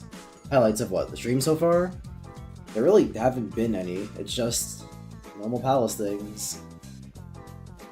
This one's been going particularly slow because I'm in a section of the game where they don't want you to do really anything interesting aside from go back and forth and fight a bunch of guys and solve a fucking light puzzle. Even calling the puzzle light feels like giving it a bit too much credit. Like, Breath of the Wild has light puzzles.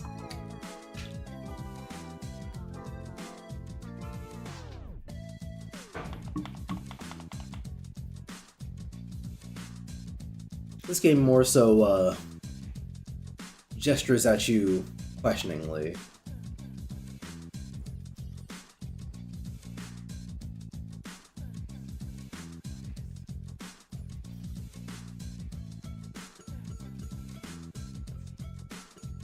Where the fuck is this red panel at, dude?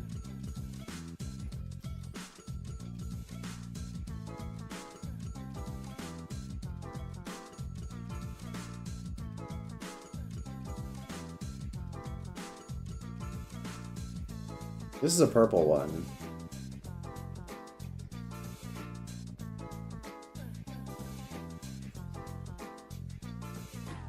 And that's it. I thought the yellow one was the one they were referring to, but definitely not. Which means that the red one is somewhere that I haven't found yet. That's not very helpful. I've been here already. I checked there already.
Red panel.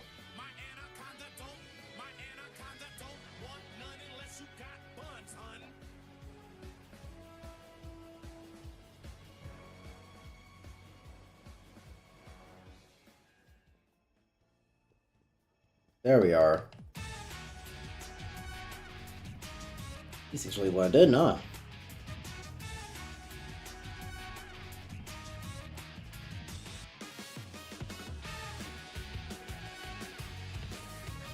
Well, I guess all streams can't be a Zora or Sonic Colors guy. Yeah. Yeah.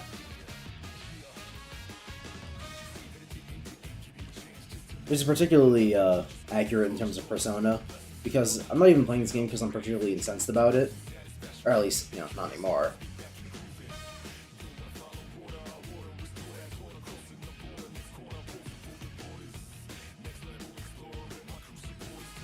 But more so because I want footage of a lot of things I complain about with this game.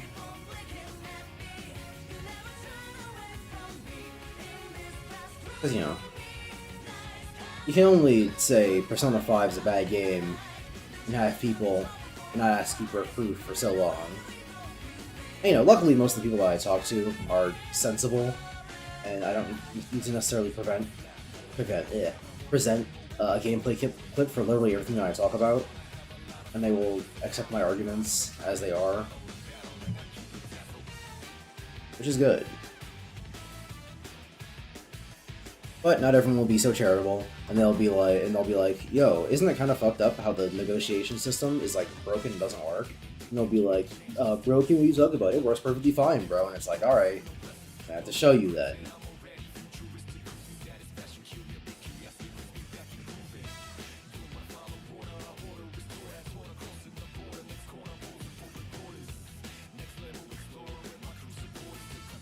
God, Recom is so good but so bad, but also bad gameplay-wise. Yeah. Yeah.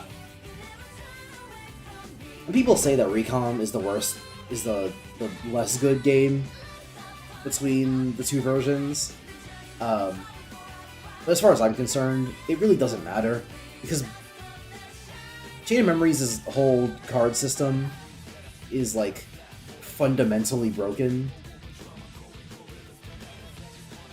And just isn't fun, / doesn't work.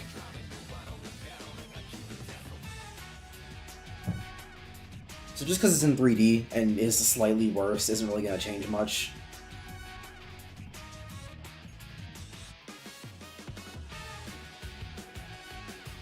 How many do I still have? But yeah, I'll take this, why not?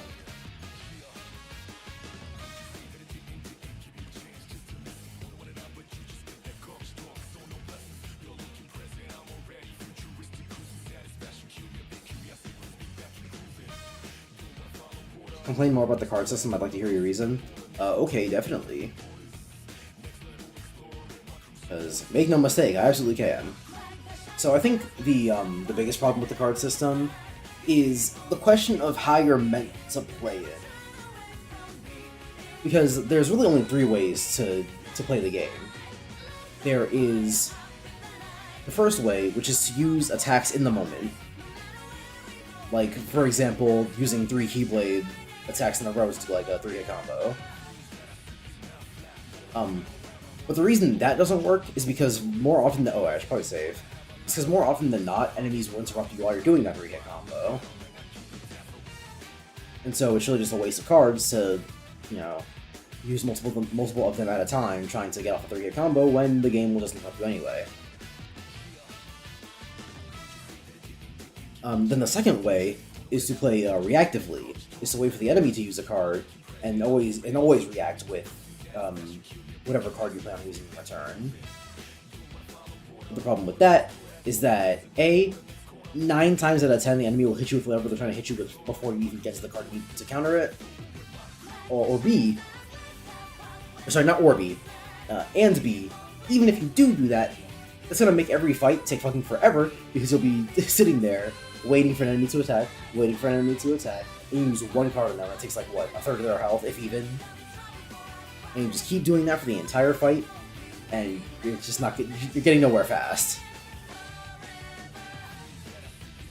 And the third way is to spam slights. Specifically, our good old friend Sonic Blade. Why does this motherfucker have both have both kinds of elements that are effective on 2 of my party members? That feels like a bit of bullshit. Ask me. I wonder if this thing has flame resistance. Nope.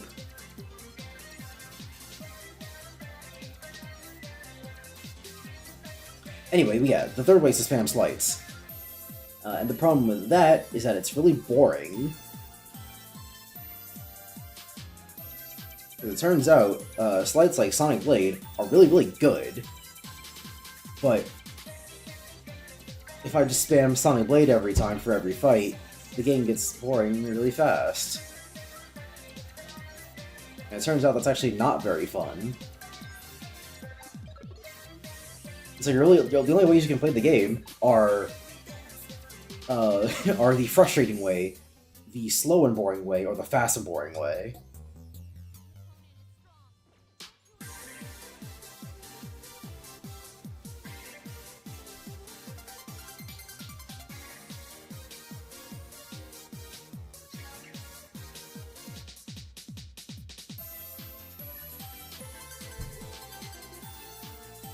Chain of Memories just has no worthwhile anything for you to be doing between these two gameplay styles.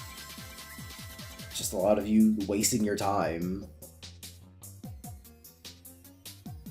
I've pondered before about if Chain of Memories would be better as a turn-based game, or as a semi-turn-based game.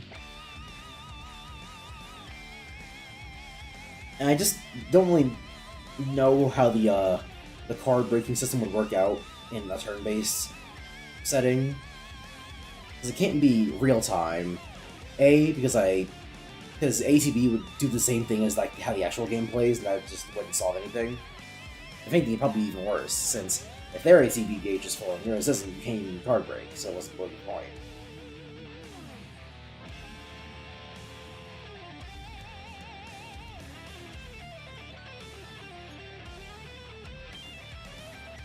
But then even in a turn-based setting, it would be like, oh, well, they threw out a 1. What card would you possibly should throw out? And it's like, it's a 3.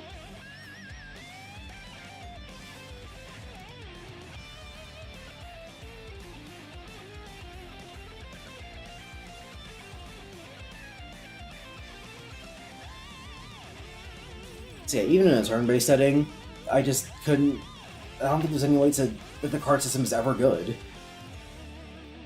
I think it's fundamentally just worthless. I ended up coming to the conclusion that Chain of Memories would be better as an actual turn-based game. Like, just make a turn-based RPG Kingdom Hearts. Don't even fuck with the card system. Because, like, honestly, wouldn't a turn-based Kingdom Hearts be awesome? Without having to worry about a bunch of cards and shit? It's just, hey, what's it? You have your basic attack and your skills, you know, like an RPG.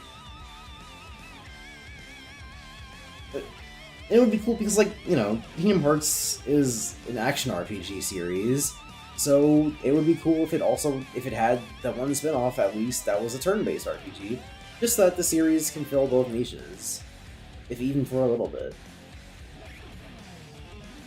Man, there is nothing to do. I've already maxed out all my goddamn confidants.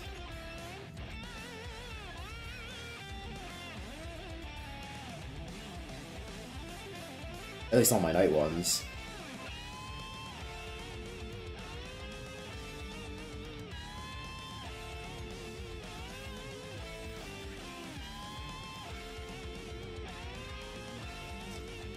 Pretty sure I have all the most recent weapons. Or, no, I don't.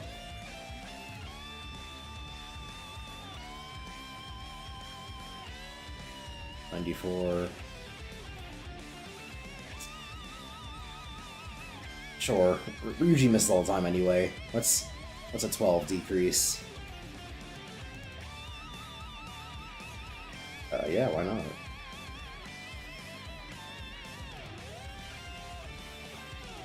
Yeah, why not?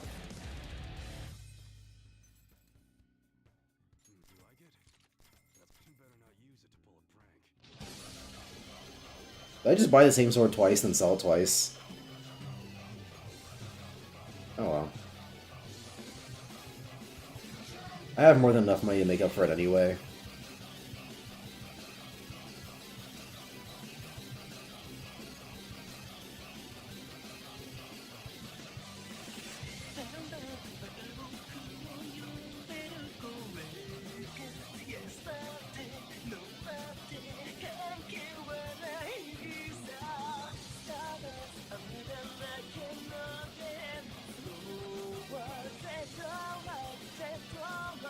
Huh.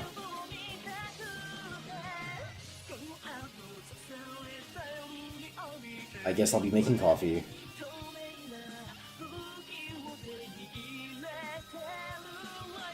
Personally, I played in a weird combination of the first two ways with some extra stuff.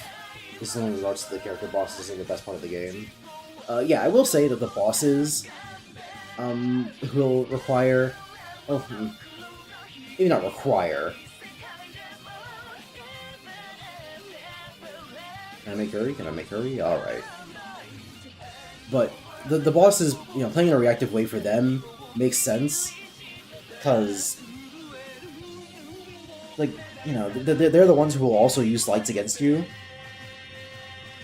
And so that's the one context in which a zero is actually, like, useful.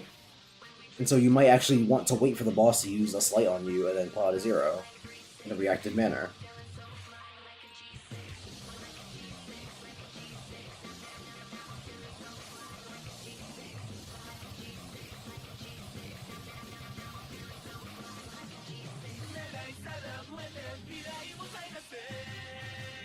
Please stop playing this trash, this mashup is ass.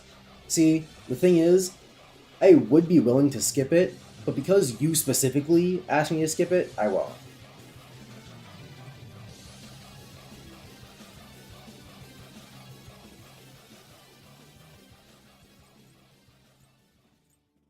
What does he even do?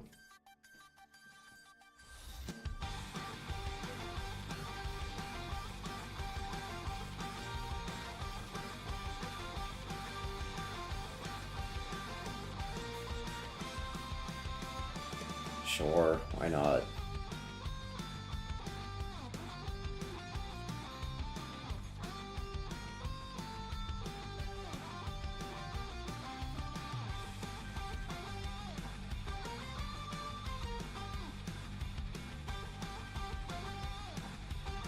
But yeah, the bosses are the better part of, you know, Chain of Memories. I'd say technically the best part is the story, but if we're talking strictly gameplay, then yeah, I guess it'd be the bosses. Though I don't think they're particularly good either. I think all the organization fights are pretty good. I don't remember any of them, like, really sucking. And then I think Captain Hook was good. But aside from that, the rest of them were, ugh. You know?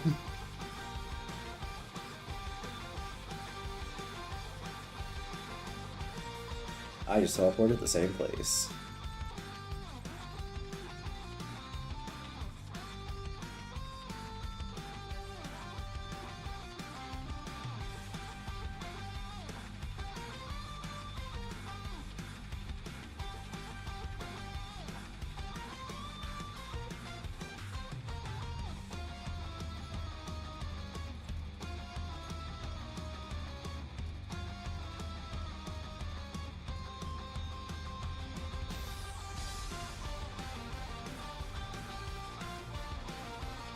Shut up, Gavin, you stale Tootsie Roll. That's a new one. Can't say I've ever heard that one before. Pizza Steak is a recom enjoyer? He didn't say that. let's be fair to Pizza Steak. He did not say that he enjoyed that game.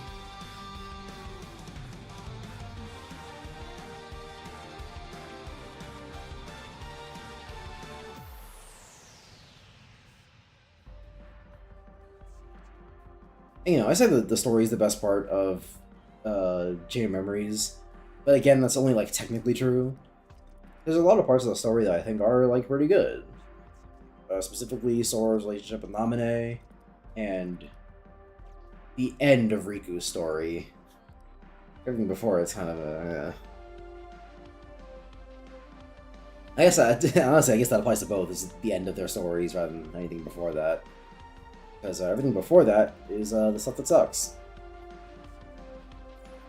It's not like egregiously bad, just like kind of lame. What do you mean we need info on the floor first? Bitch, this is on the floor. How do you know that what's through that door? Oh, the counter.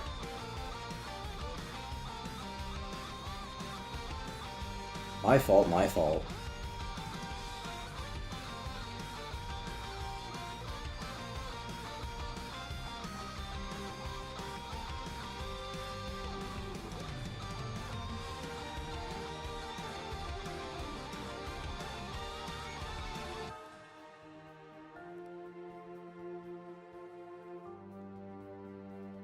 Man, remember Dragon Ball Super Broly? Remember how that movie was like really cool, but it actually has a really bad story, and the fights kind of don't make a lot of sense, but that's kind of Dragon Ball in general.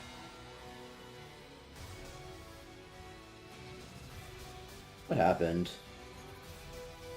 Imagine an alternate universe where Dragon Ball always had good storytelling, and it was really good. And it was still the cultural icon that it is right now, but it's actually like the best anime ever made. As opposed to being really good for like 200 or so chapters, and then being totally dog shit for the rest of it.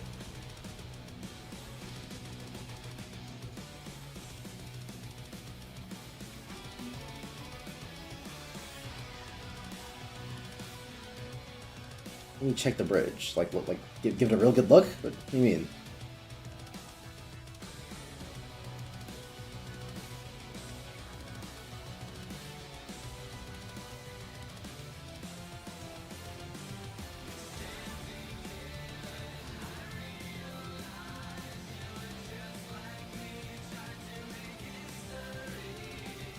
There's a lot of talking in this game to say nothing.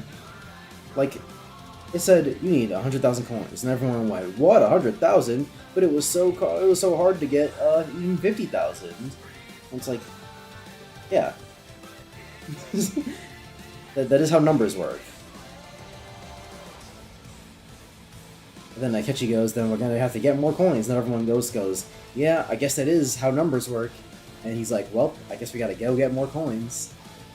But this is the high risk floor. You might have a hard time getting coins. And it's like, oh my god, I heard you the first time. Shut up. I hate you, I hate you, I hate you.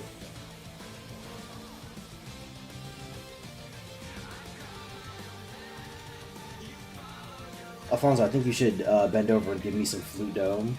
That's actually kind of crazy.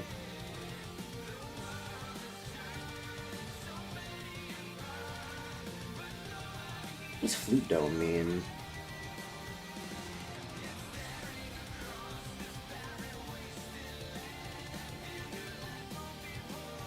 Is that just double-handing it? Or do you have to, like, blow into the dick hole? I'm sure that would feel interesting. Not good, but interesting.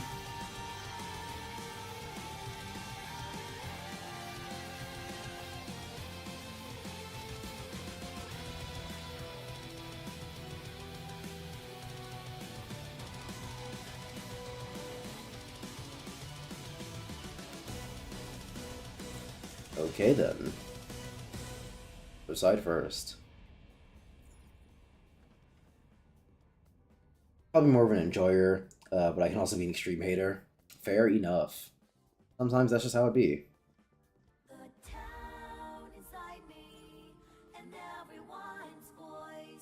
It's like a 6 out of 10 at worst, a 7 and a 7 out of 10. I wouldn't say those words.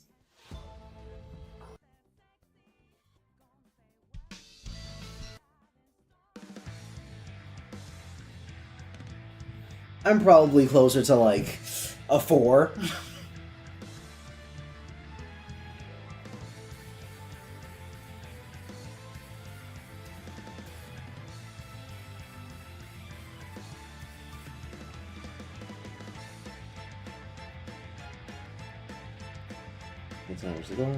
Same.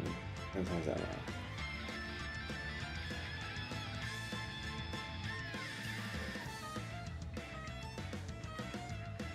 Yeah, but like, what makes it a maze? Because I feel like we're using the word maze pretty liberally here.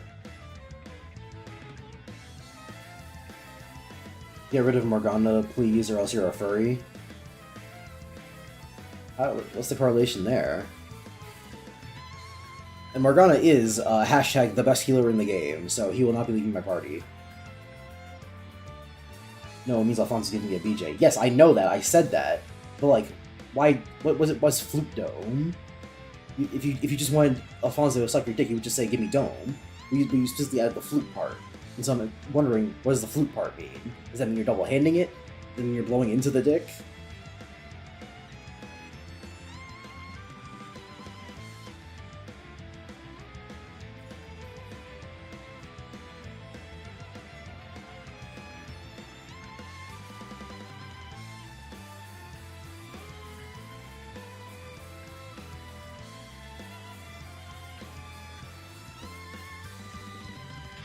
These are the questions that I asked.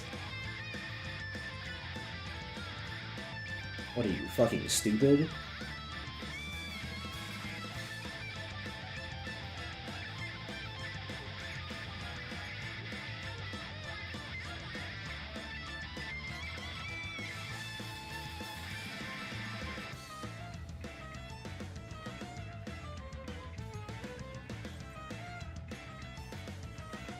Epic crit. Show me the money. Damn, you don't need to geek out on me, you pencil neck. Sorry, man, but you're the one who sounded like a fucking retard for specifically pointing out the flute part. Because I've literally never heard the word flute dome, or the term flute dome before. I figured it must have meant something.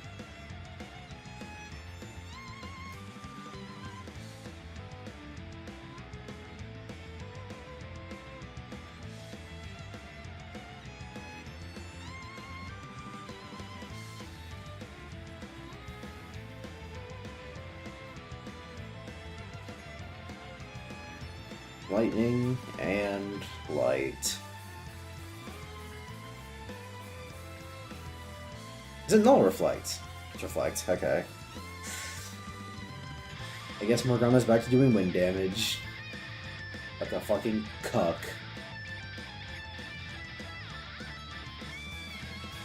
And of course they nullify fire, so On's useless.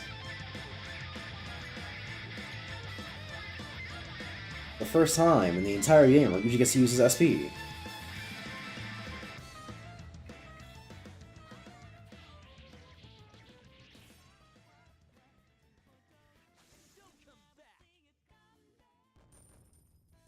Unk is crashing out right now.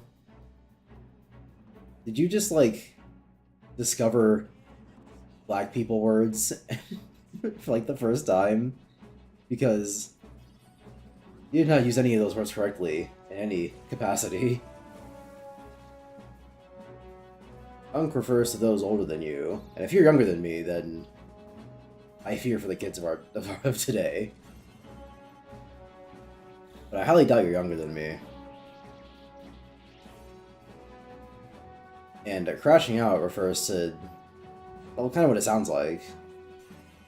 It's gonna be like a crash. A mild bump isn't quite a crash out.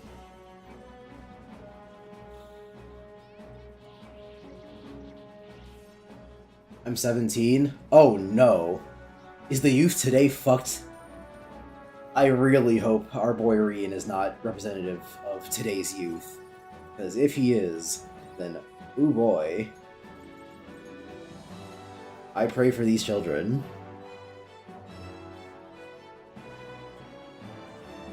17? Damn, like, get out of my chat. You're an actual baby, what the fuck?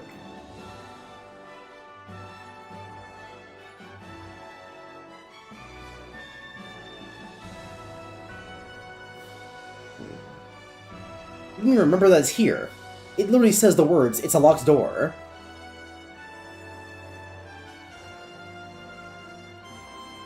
It's not a secret passage. It's a fucking thing. It's right there. What? Okay. You know what? I will crash out in this fucking game, cause my god.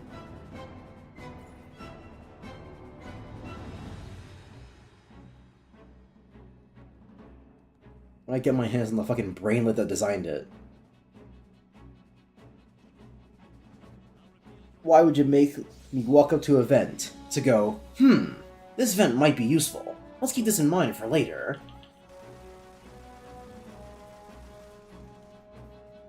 Only to have me turn 90 degrees to the right, so I can press X on the door and go on the thing that says locked door. By the way, it specifically says locked door. Fine. I already knew that I wasn't gonna be able to open it, but they were still like, "Yo, bro, by the way, this door locked." So I had to turn 90 degrees so I could click on the locked door, go, "Damn, it really is locked. I guess we're gonna have to use the secret passageway," and then I turned back 90 degrees to press X in the secret passageway that I already found! It boggles the mind, truly.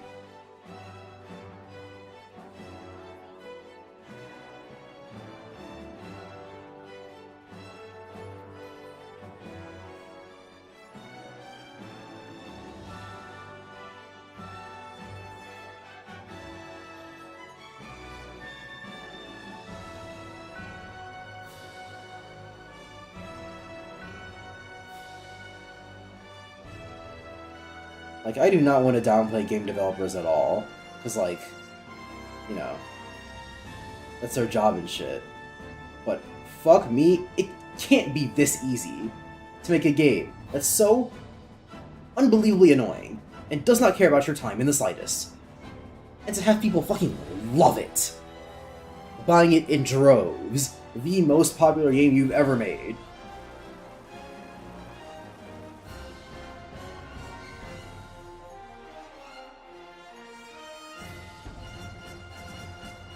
Like, when I say the concept is baffling, I mean it. The concept really is baffling. Whatever, dog. It doesn't matter.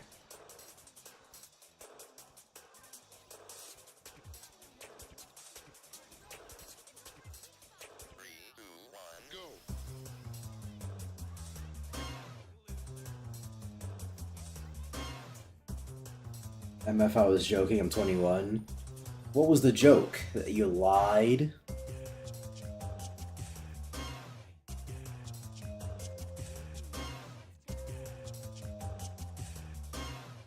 This is where I came from.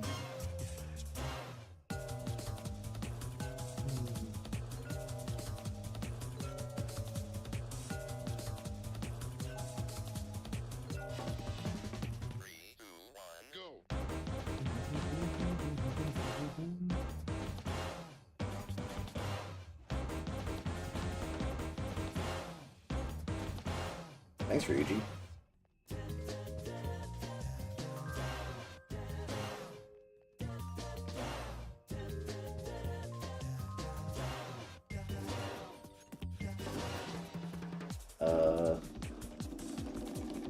Excuse me? 3, 2, 1, go! Where's a young Nika supposed to go?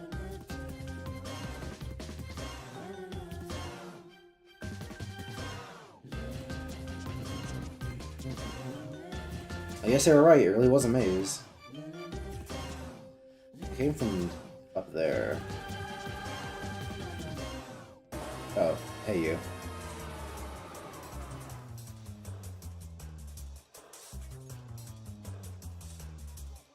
Here we go then with another yap session again. About what?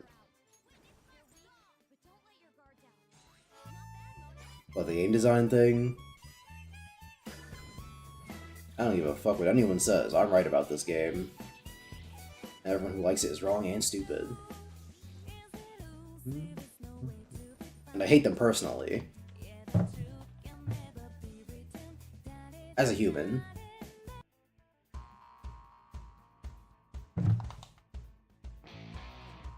About how I played Recom, what I did was a couple of things. One, I would abuse the AI by playing weaker cards or card combos, so when I broke my... So when I broke mine, I wouldn't lose too much value while also moving the card. See, but that's the thing, is that kind of is...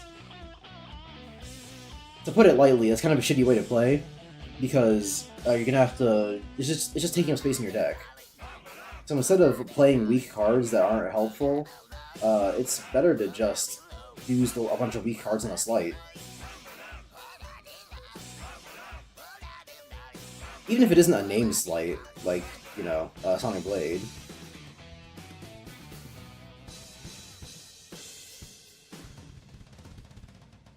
Even just having the card addition makes it more useful than playing weak cards. Because I don't think the AI knows what card you're playing. Even if you're using weak cards, I don't think the AI goes, oh, they're using weak cards, let me counter that now. Enemies just have to just sort of go whenever. Because I've absolutely had times where I used cards that weren't broken, but the enemy still tried to play with something, because they just throw out cards. They don't have any thought process to them. I don't really know if there is an AI, or if it's just a bunch of cards on a timer. Which is part of why I think the game's design is so disappointing. Because there's nothing, like, in it. It just sort of exists. And it's something to really engage with. This thing you're supposed to engage with sucks. I'm just gonna use Assault Dive.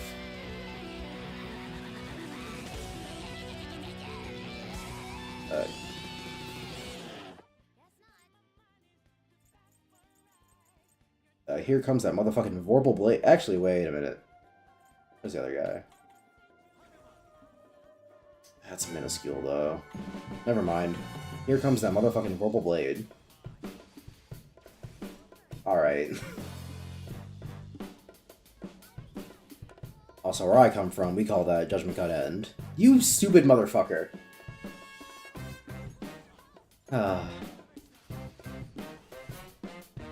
180.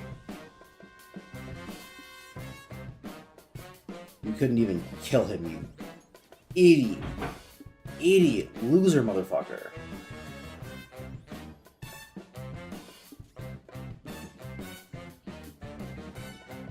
I wouldn't lose so much value while also removing cards from my opponent. Yeah, but it's only really for bosses. In terms of normal enemies, they don't really have they don't recharge cards. They just go forever. At least as far as I can tell.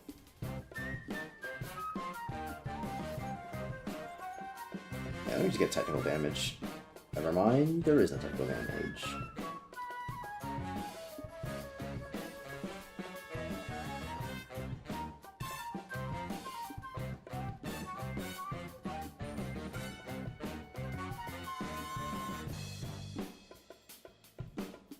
Bro probably spam Sonic Rave. Who, me or Pizza State? If you're talking about me, no, not Sonic Rave, Sonic Blade. And yes, those are two different things. The Rave attacks are where you throw the Keyblade and shit. Which, those aren't, like, bad. Because you're invincible while doing them. And they're a projectile that is a magic base, so they can hit for physical damage.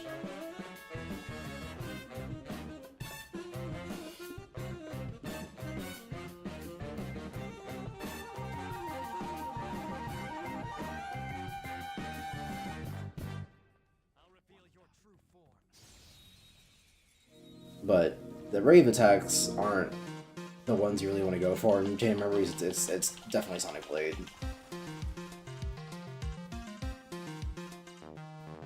Make it sound like it isn't natural to play good in games.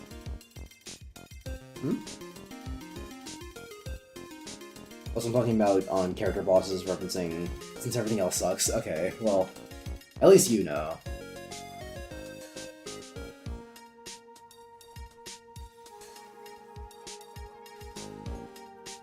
Yeah, in terms of bosses, I probably agree with you on most everything, because, like, the bosses are the part of the game that doesn't completely suck dick. Still not good, mind you, but...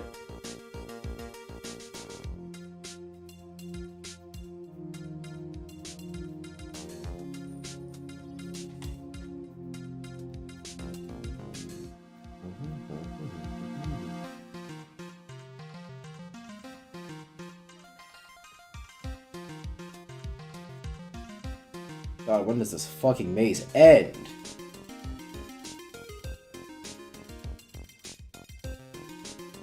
You know what? I'm just gonna go back this way, because it looks like this is where I was supposed to go anyway. I want to explore more, but actually, no, I don't.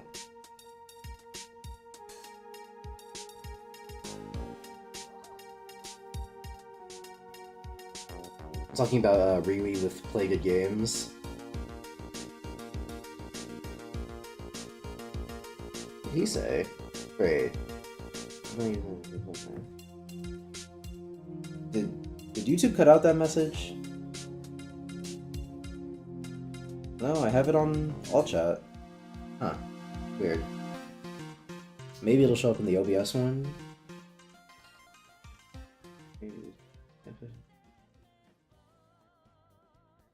Yeah, no, I have no idea what you're talking about.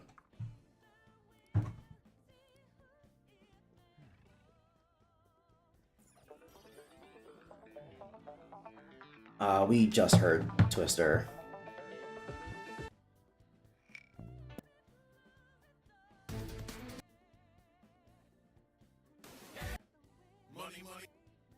That song might be copyrighted. I don't know why it's in there.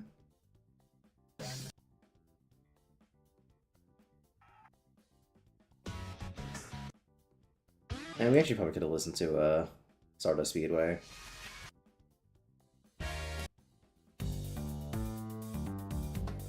Yeah, sure, launch base.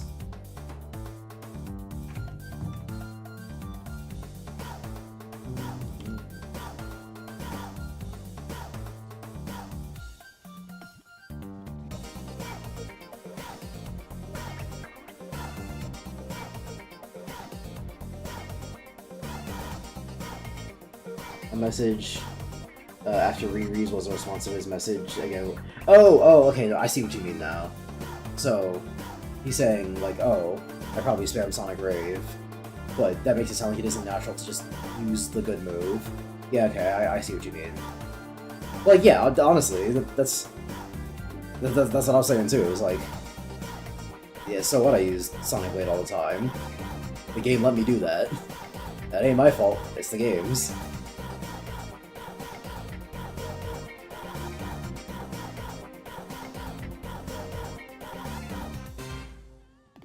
Play F-Zero medley. Okay.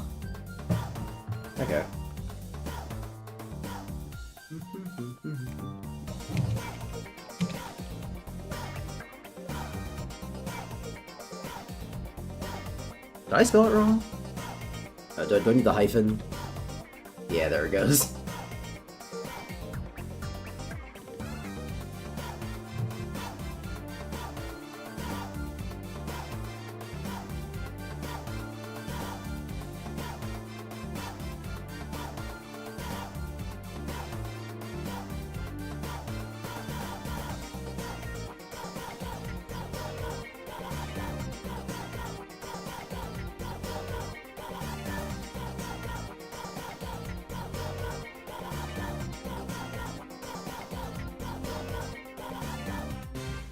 Oh, I'm back in the fucking maze. So was there a different direction I was supposed to go, or what? Oh wait, no, this is a new maze. I see. I think? Wait. I came in through here. Oh, right, I went... No, I didn't go through this. But I went through the vent and then went somewhere else that I didn't want to go. Okay. I guess I'll try this way. What the fuck is this? Thanks, Futaba.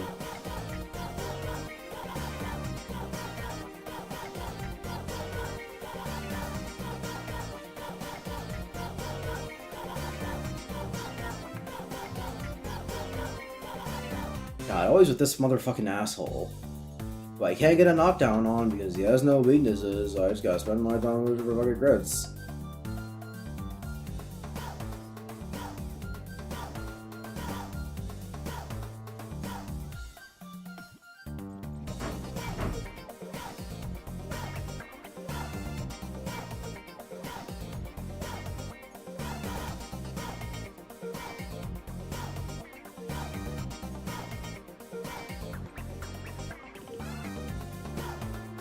Is he weak to side? Or, like, at least neutral to it? He's like, sure.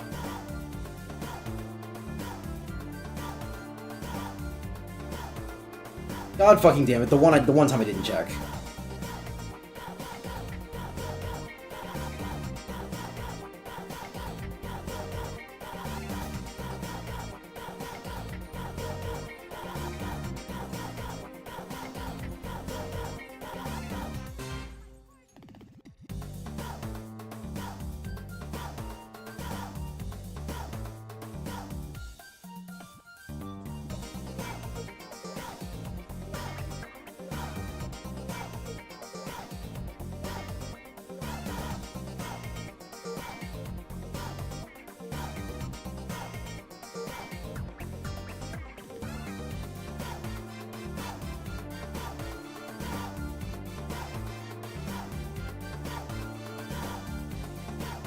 No, I've already been here. God damn it, when does this maze end? Alright, fine, I'll try going through the goddamn thing. At least that was potentially new.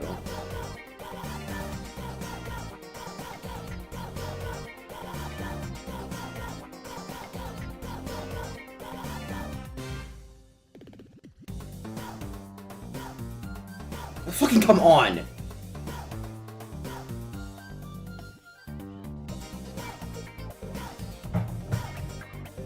How long is this shit? God damn, that's 6 minutes long.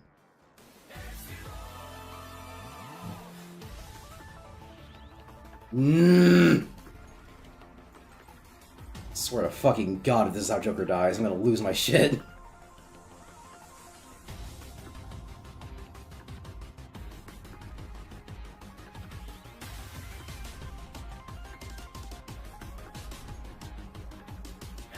Why would you attack the guys that repel the fucking thing? Oh, okay.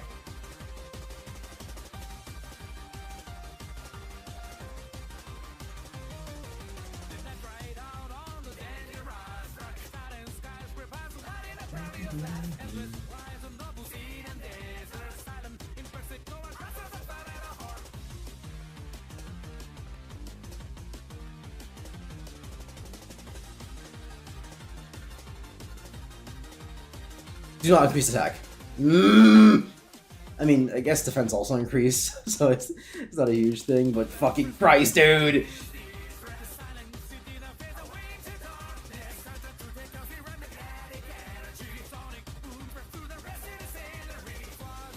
Stop attack! This is like there's like another guy here!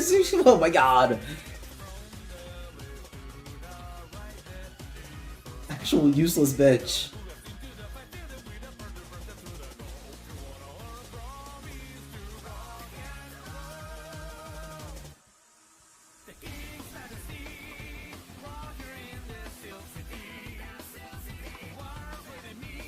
Oy vey.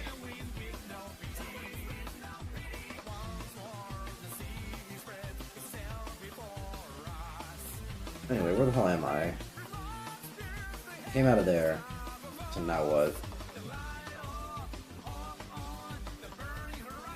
This just goes out to the same area.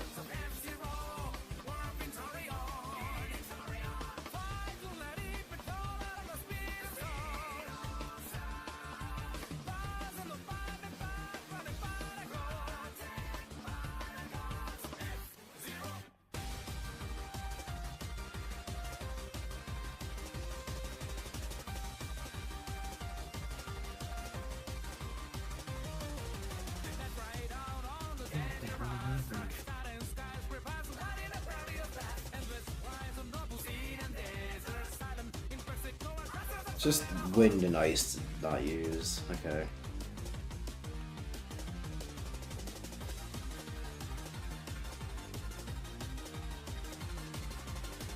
Sweet. You fucking... Oh my god, I'm so fucking tired of fighting these enemies. Can I please progress in the dungeon already? This is some people's favorite dungeon, by the way. Some people wholeheartedly believe that this is the best dungeon in the whole game. Oh, I'm just back at the fucking start! Oh my god. You know what, actually? Here's what we'll do instead.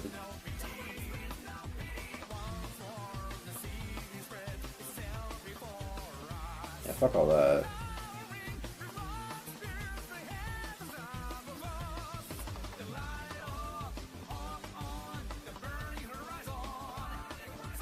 Like, does it matter which side I go in through? Probably not, but...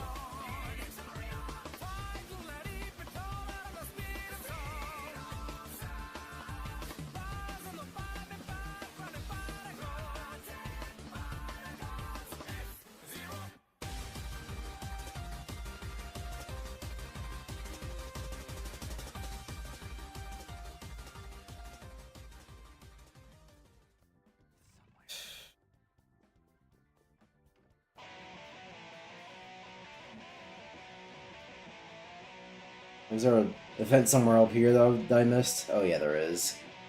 Alright. My bad, my bad.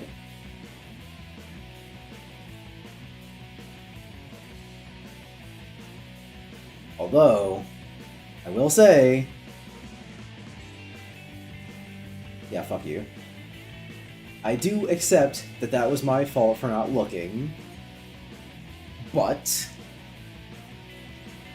I just have to ask, purely as a hypothetical, if we are to entertain some critical thinking in terms of game design, why block off the path? What does that serve in terms of what Atlus wants the player to do in the situation? Why block the path, then just have me go into an event right next to it, as opposed to just having me go forward and do a dungeon? Why bother with the theatrics of making me think that I'm not supposed to go that way? You know? Jesus Christ, you people. And I do mean you people.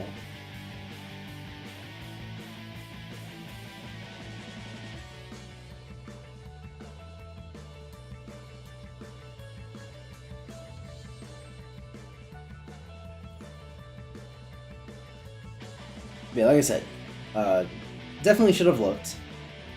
But, you know, just like, give it a thought. Why did they do that? Like, what was the purpose?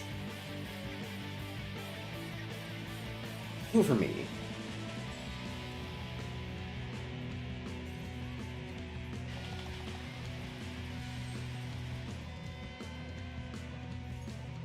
This might be one of the rare times I'm considering switching Ryuji out for a dungeon.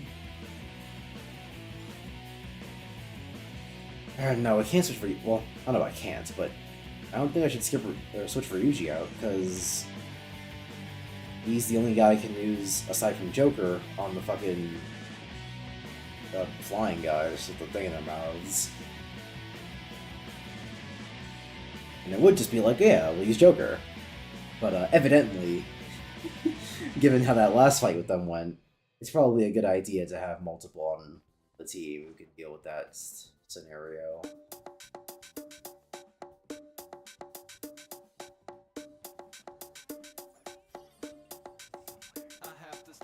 Something that annoys me about Persona 5's enemy encounters is that I feel like they kind of miss the point of not having random battles. Because, you know, a lot of the reason RPGs go with the method of not having turn-based fights. Or sorry, not turn-based, with not having random encounters, is that, you know, when enemies are in the overworld, you can just choose which ones you want to fight and when. 2,000, that's it.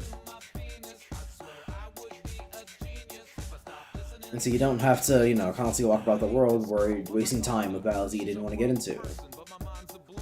But I feel like Persona 5 kind of misses the point of that, because the corridors are so tight and the enemies are so persistent in chasing you that there really isn't any fight you come across that you can wholesale skip.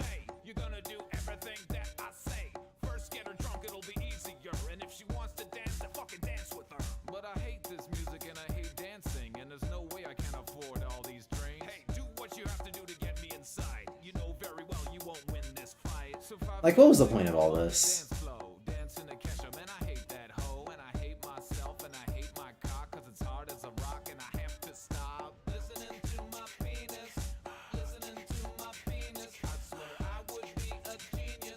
I hate how they make a point of saying the whole escape route bullshit, when none of it matters.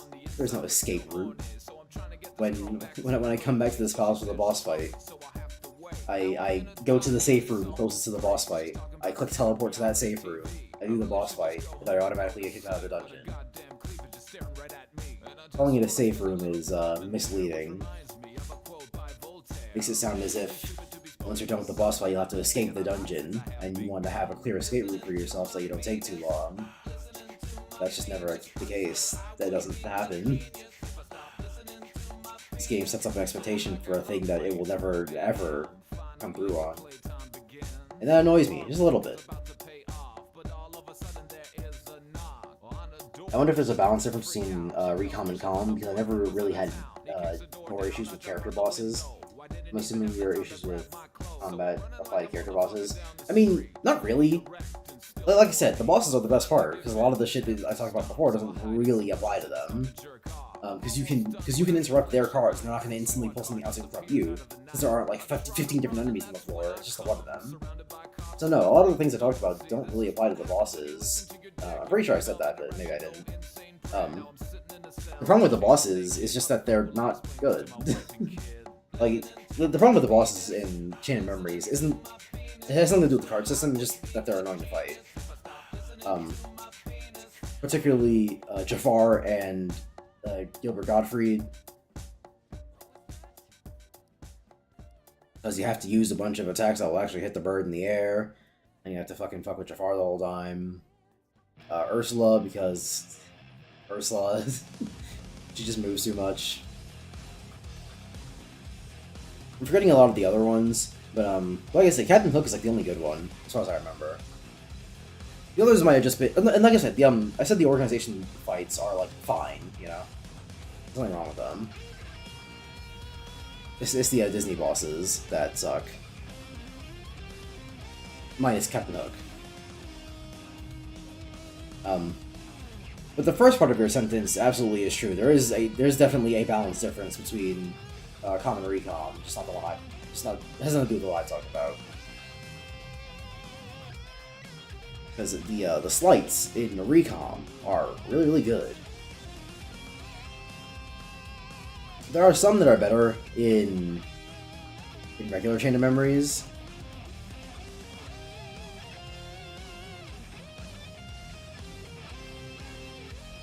Like Sonic Blade, for example. Because in the original game, Sonic Blade just went back and forth across the screen, and because it was on a mostly 2D plane, being on the Game Boy Advance and whatnot, try actually, no, try Sidekick. For here, why not?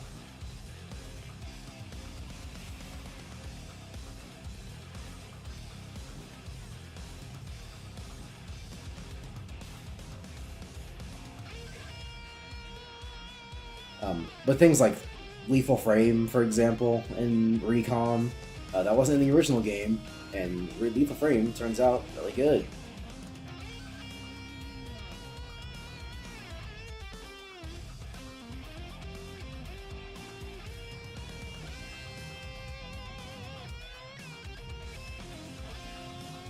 Have you heard of the Enormous Penis song? If not, please listen. Or even put it on. I won't be putting it on, but I have in fact heard it. I'm 20 years old.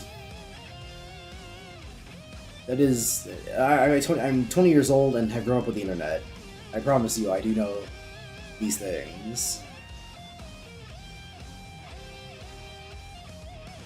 Just have a look at my enormous penis. Let your troubles melt away. Or something like that. I don't remember the exact lyrics, but I remember the cadence. Or the melody, I should say.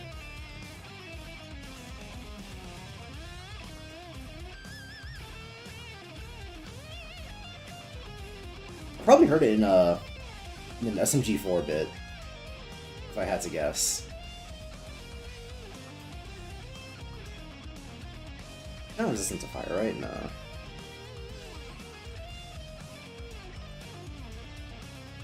Guess I'll keep on keeping on. Will I find what this boss is weak to? Maybe. Who's got the next highest magic stat? You. Let's try Bufudine.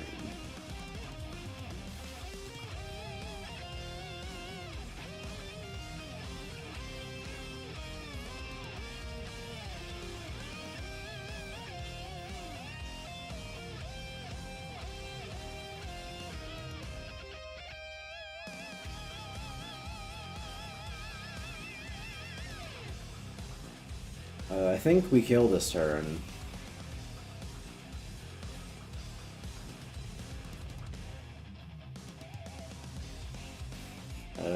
Yeah, no reason to experiment at this point. Hey, look at that. Thanks, Ryuji. For making this take at least like 15 seconds longer. Or, shorter.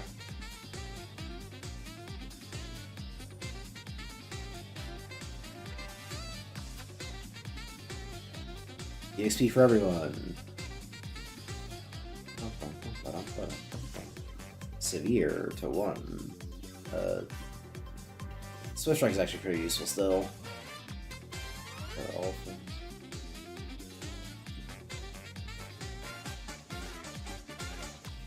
What Assault Dive?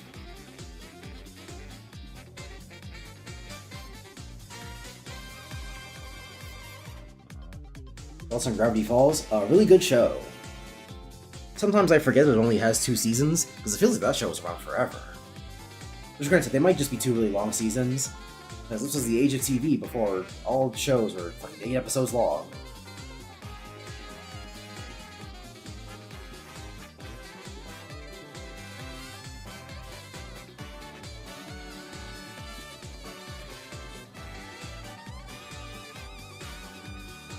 Is there a save room in here too? Good, so I have to come back out for that. Man, Gravity Falls are really good. For one, they're really funny, and for a dose, good story. And for Trace, good characters.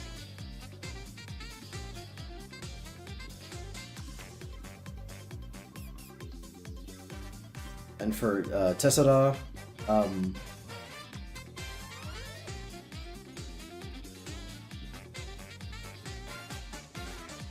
it's not to say good setting, but I don't like particularly love anything about Gravity Falls' setting.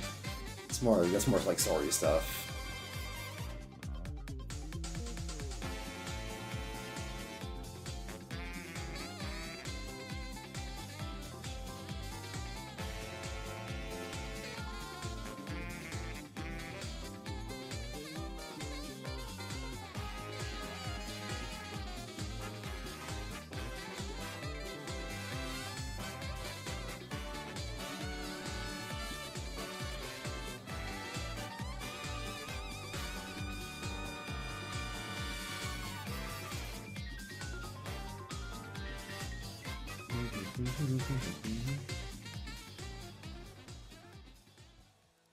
Oh yeah, another thing about Gravity Falls is that it's one of the few shows out there that I've watched that I feel is complete and I don't need any more of.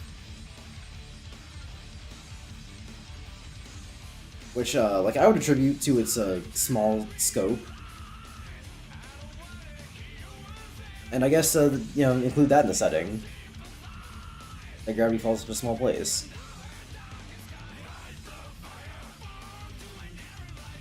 Because for something like Adventure Time, you know, that show has a story, obviously.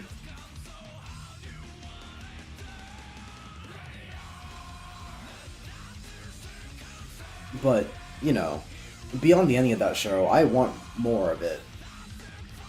Fiona and Cake was obviously a taste, but I want more. Distant Lands was also a taste, but I want more.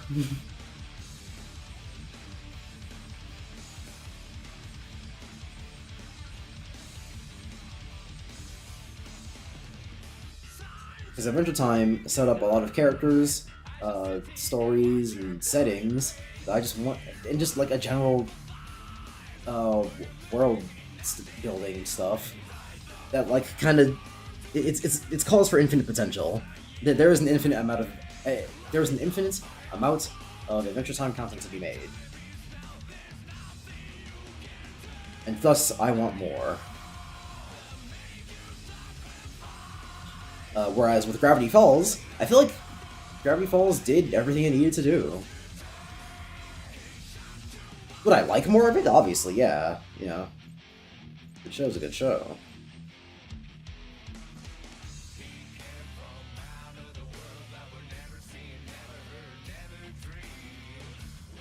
I could use Mazionga, but it's not gonna do a lot of damage. I might just have to start burning some Joker SP. Worst case scenario, I refill it all when I get out of this fight.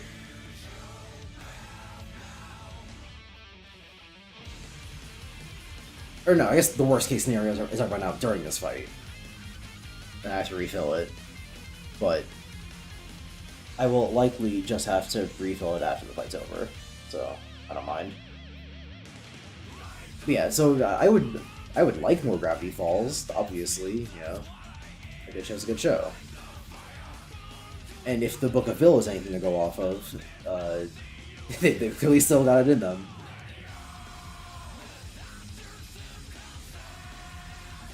Ooh, I do not remember off the top of my head of this Persona's weaknesses. Given the obvious lightning theme, I would assume wind.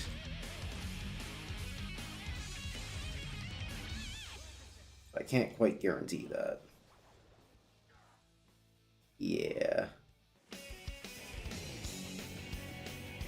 How does he feel about physical damage? No resistance. Interesting.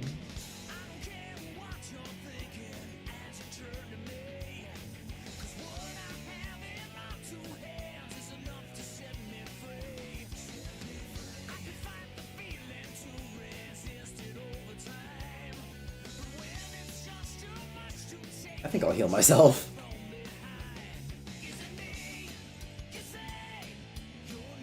But yeah, from the Book of Vil, clearly they still got it in them. And I would appreciate more Adventure Time Gravity Falls. You know, particularly with like a future series. Dipper as a teenager or adult or whatnot. He's fucking that Northwest pussy. So preferably as an adult. That should be way better with him as an adult than a teenager, because with a teenager, he's like probably the same person for the most part. But as an adult, you can see if he's anything like Ford, which I feel like is the way more important thing to look at.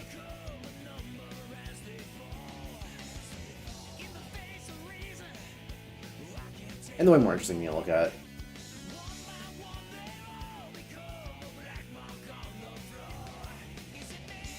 The skills. Let's go.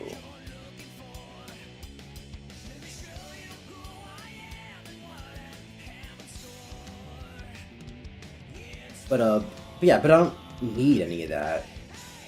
I don't have any desire for, oh yeah, I need to see Dipper as an adult. I could, but I'm fine without it.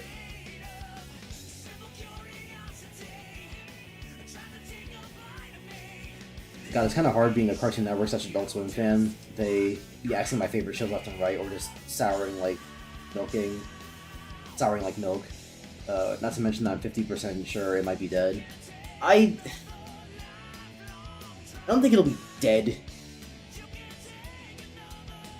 But man, they are fucking hurting over there at Warner Bros. Discovery, huh? I don't think Warner Bros. Will completely die. Like, you know, they are like a staple of American entertainment.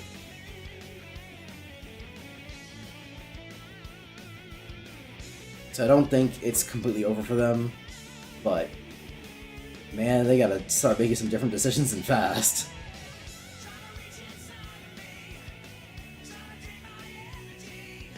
Because whatever's been going on with them so far has been no bueno.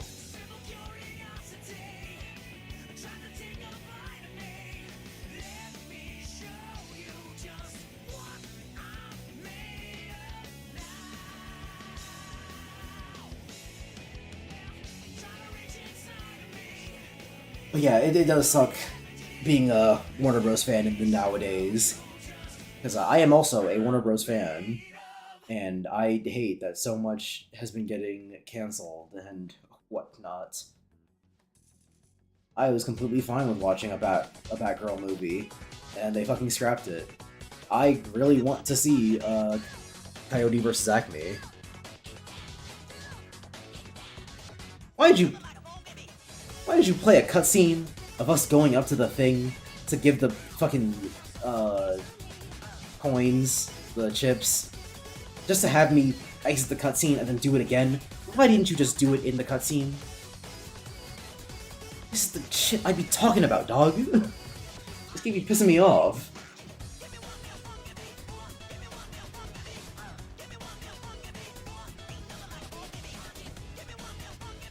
Oh hey, I stand at the palace.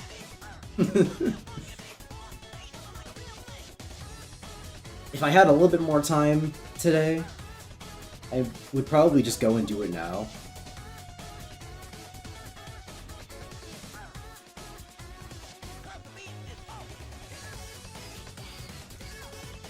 But unfortunately, I do have somewhere to be tomorrow.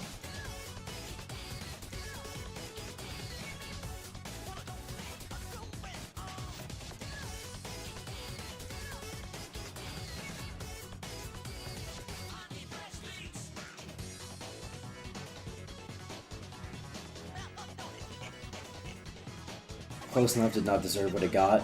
No, it didn't. I don't even, like, particularly love Close Enough or anything. It's not quite enough regular show for my tastes. But it was good. And it should not have gotten what happened to it. Yeah, I really wanted to see Coyote vs. Acme because it sounded really cool. But now it just doesn't exist. Gone to the ether. Even though it was fucking finished. I've heard talks of it perhaps being just brought out from death because Warner Bros. Has been fucking it up recently, but I won't be holding out hope. Also, when's that Looney Tunes movie supposed to come out? The day the Earth blew up.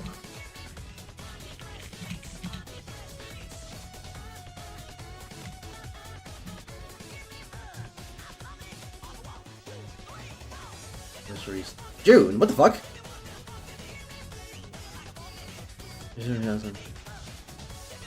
Oh, it was at a film festival.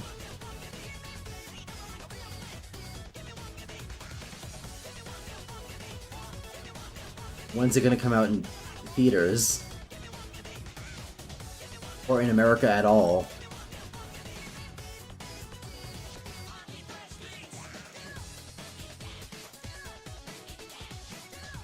Why is there no information on when this fucking movie's gonna come out?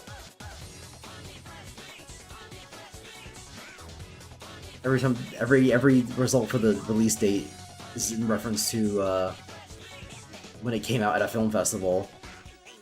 But like, when can I watch it?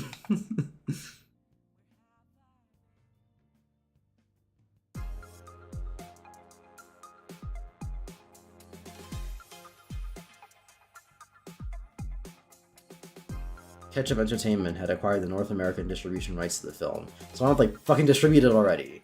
Also, why does a different company have distribution rights to a fucking Warner Bros. Film? Why doesn't Warner Bros. Just distribute it? What the fuck?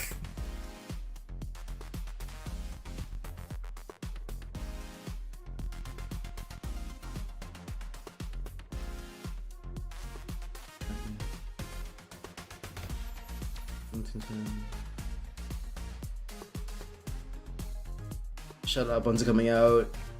Oh. Has it been released digitally in any capacity? Because I might just start pirating that shit.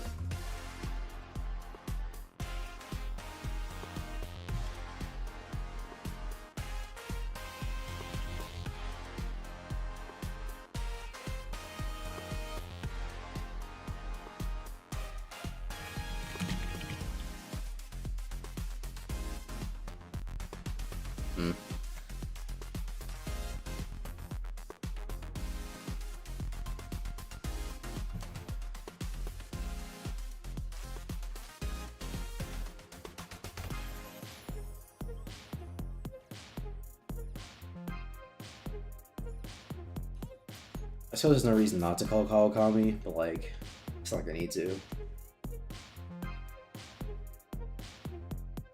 Consumers, this product looks so good. Companies, actually, no more product. Consumers, okay, buy them. The companies, what? Why are they not buying our stuff? It's like, I want the stuff. You presented me with the stuff and we said, yes, we want it. And you said, no, actually, we won't give it to you. And we're like, okay, I guess you're not going to get our money then. And it's like, well, hold on, but give us your money. I would love to give you my money, but you don't have my stuff.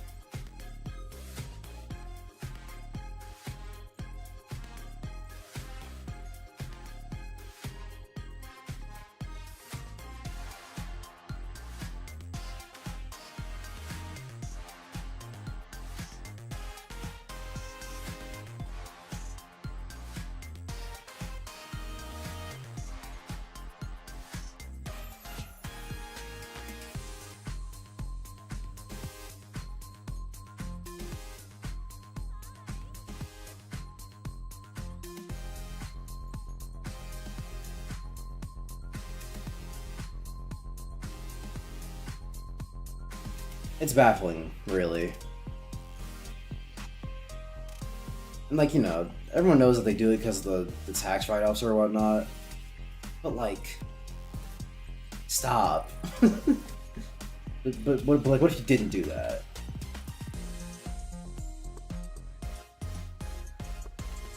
I suppose this was always the world we would approach in a capitalist society when we're because we, by the way, we do hashtag live in one, but yeah, in a capitalist society where companies desire infinite growth, despite the fact that growth cannot be infinite by nature of the fact that it's fucking growth.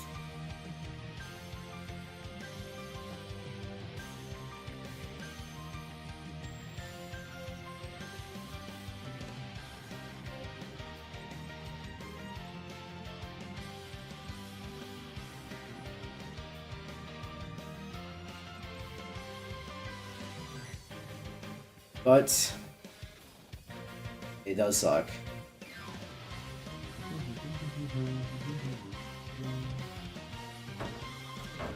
I'll probably end this by what the hell?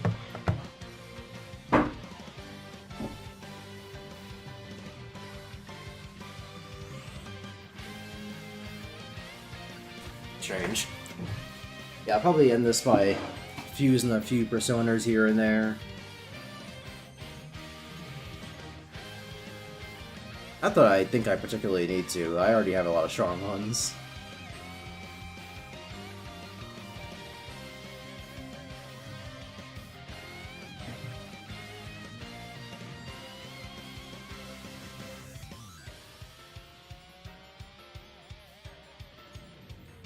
Wouldn't get a whole lot of levels from this. He does have a higher strength stat. Means I can actually use one-shot kill more effectively.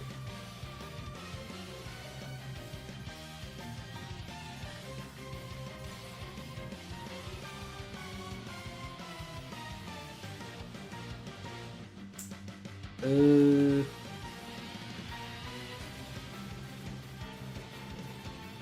do want to keep that full heal.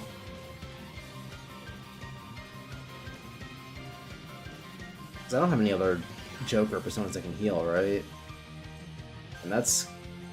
As we saw earlier, it did in fact come in clutch, so I think we kind of need it. What about this thing? That's something. I can take the heal, so that's nice.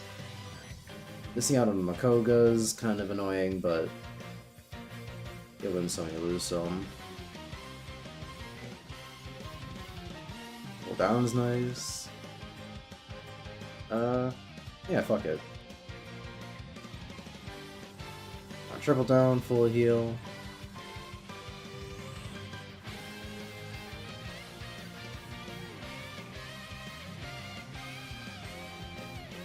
Harukaja. Harukaja. Yeah, well, why would I want Attack Master and this one? I'll just take the one that gives it to everybody. And then, why not?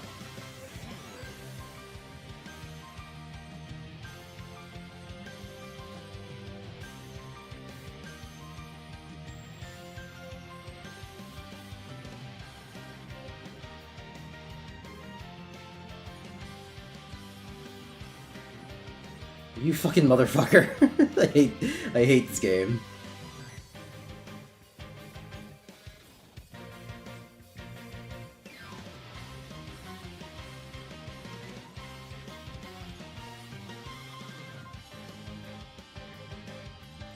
Yeah, fuck this.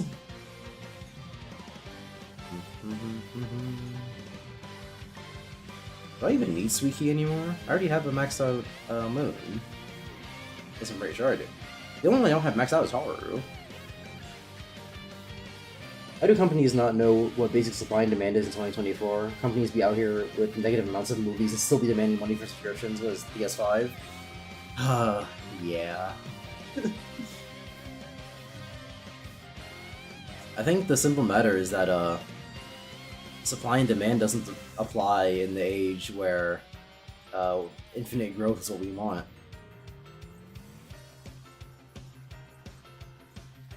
It's simply not possible. Yeah, it's just Empress. I have everything else maxed out.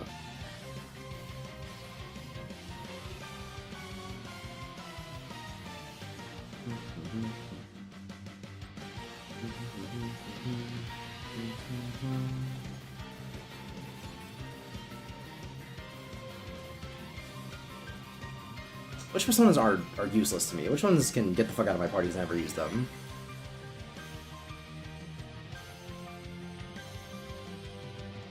I want to fuse Suzaku into something useful, because he's sitting there with some nuke damage that I have not been using.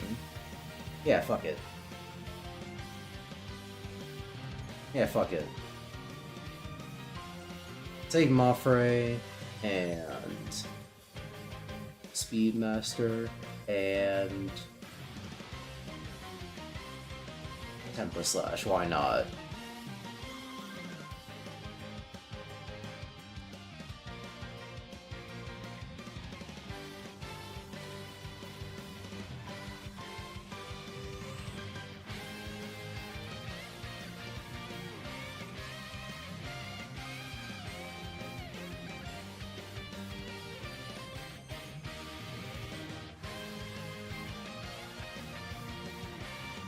Unicorn, maybe? Bicorn, definitely. And Suiki, probably.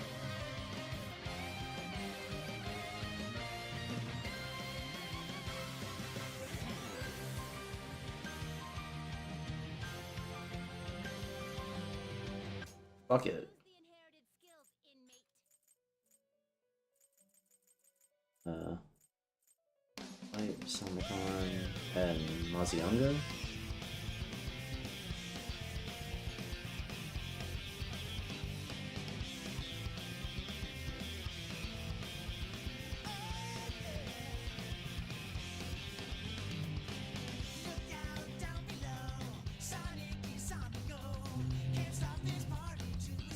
probably just gonna use this bitch into something else, so, like, I'm not particularly attached to anything she might have.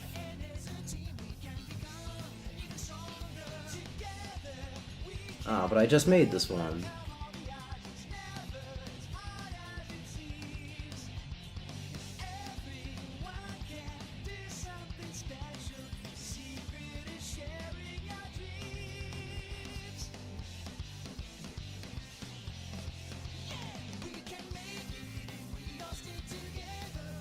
Maybe not.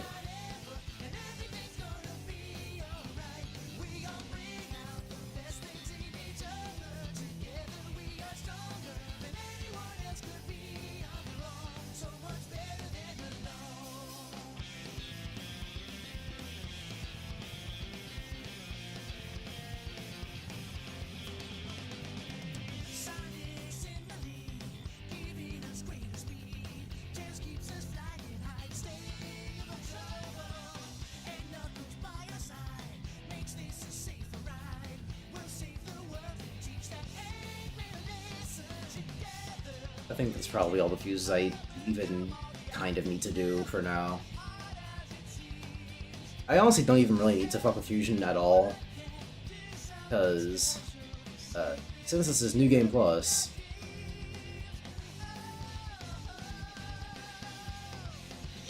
I can always just buy the good personas that I had last time, and not have to worry about much.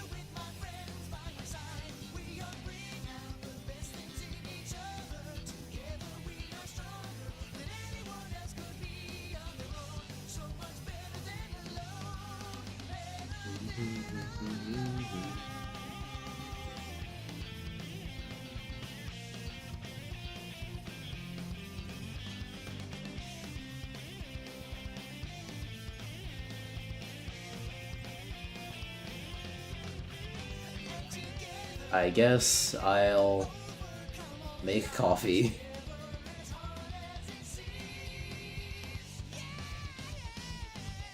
You can never have too many SP items. Even though I already had SP Adhesive 3, which means I'm never gonna run out of this shit ever.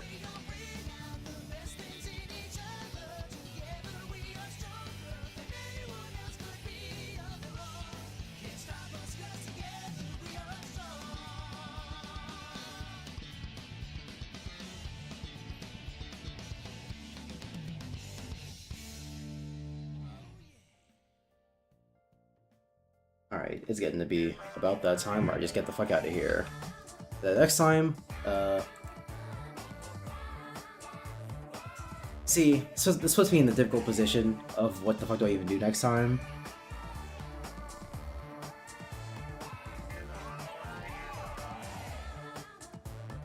Because I'm probably gonna have to do some hangout bullshit.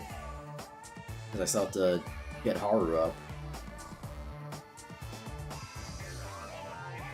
And I know I'm gonna have to do some hangout, some daytime hangout bullshit, because even once I beat the dungeon, it's just gonna be non-stop hangout bullshit until the story progresses. And, you know, I say that, but today Haru is not around, so it looks like I'll just go straight from here next time.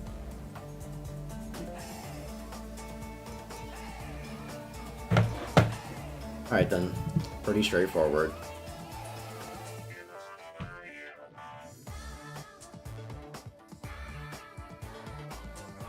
Next time on Gavin is Lightning, the end of Sai's Palace, and one step closer to being done with this fucking game.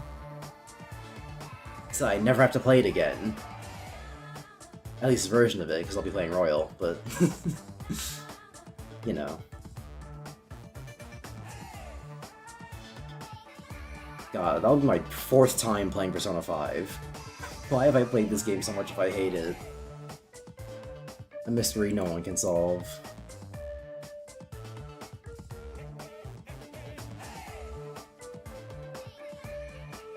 Honestly, the best part of Recom is that I get to play Cage 2 next, and then sadly 5 makes it terrible games, 500 hours of cutscenes, and the mobile game, and finally no K-Mode with Cage for hopefully being good.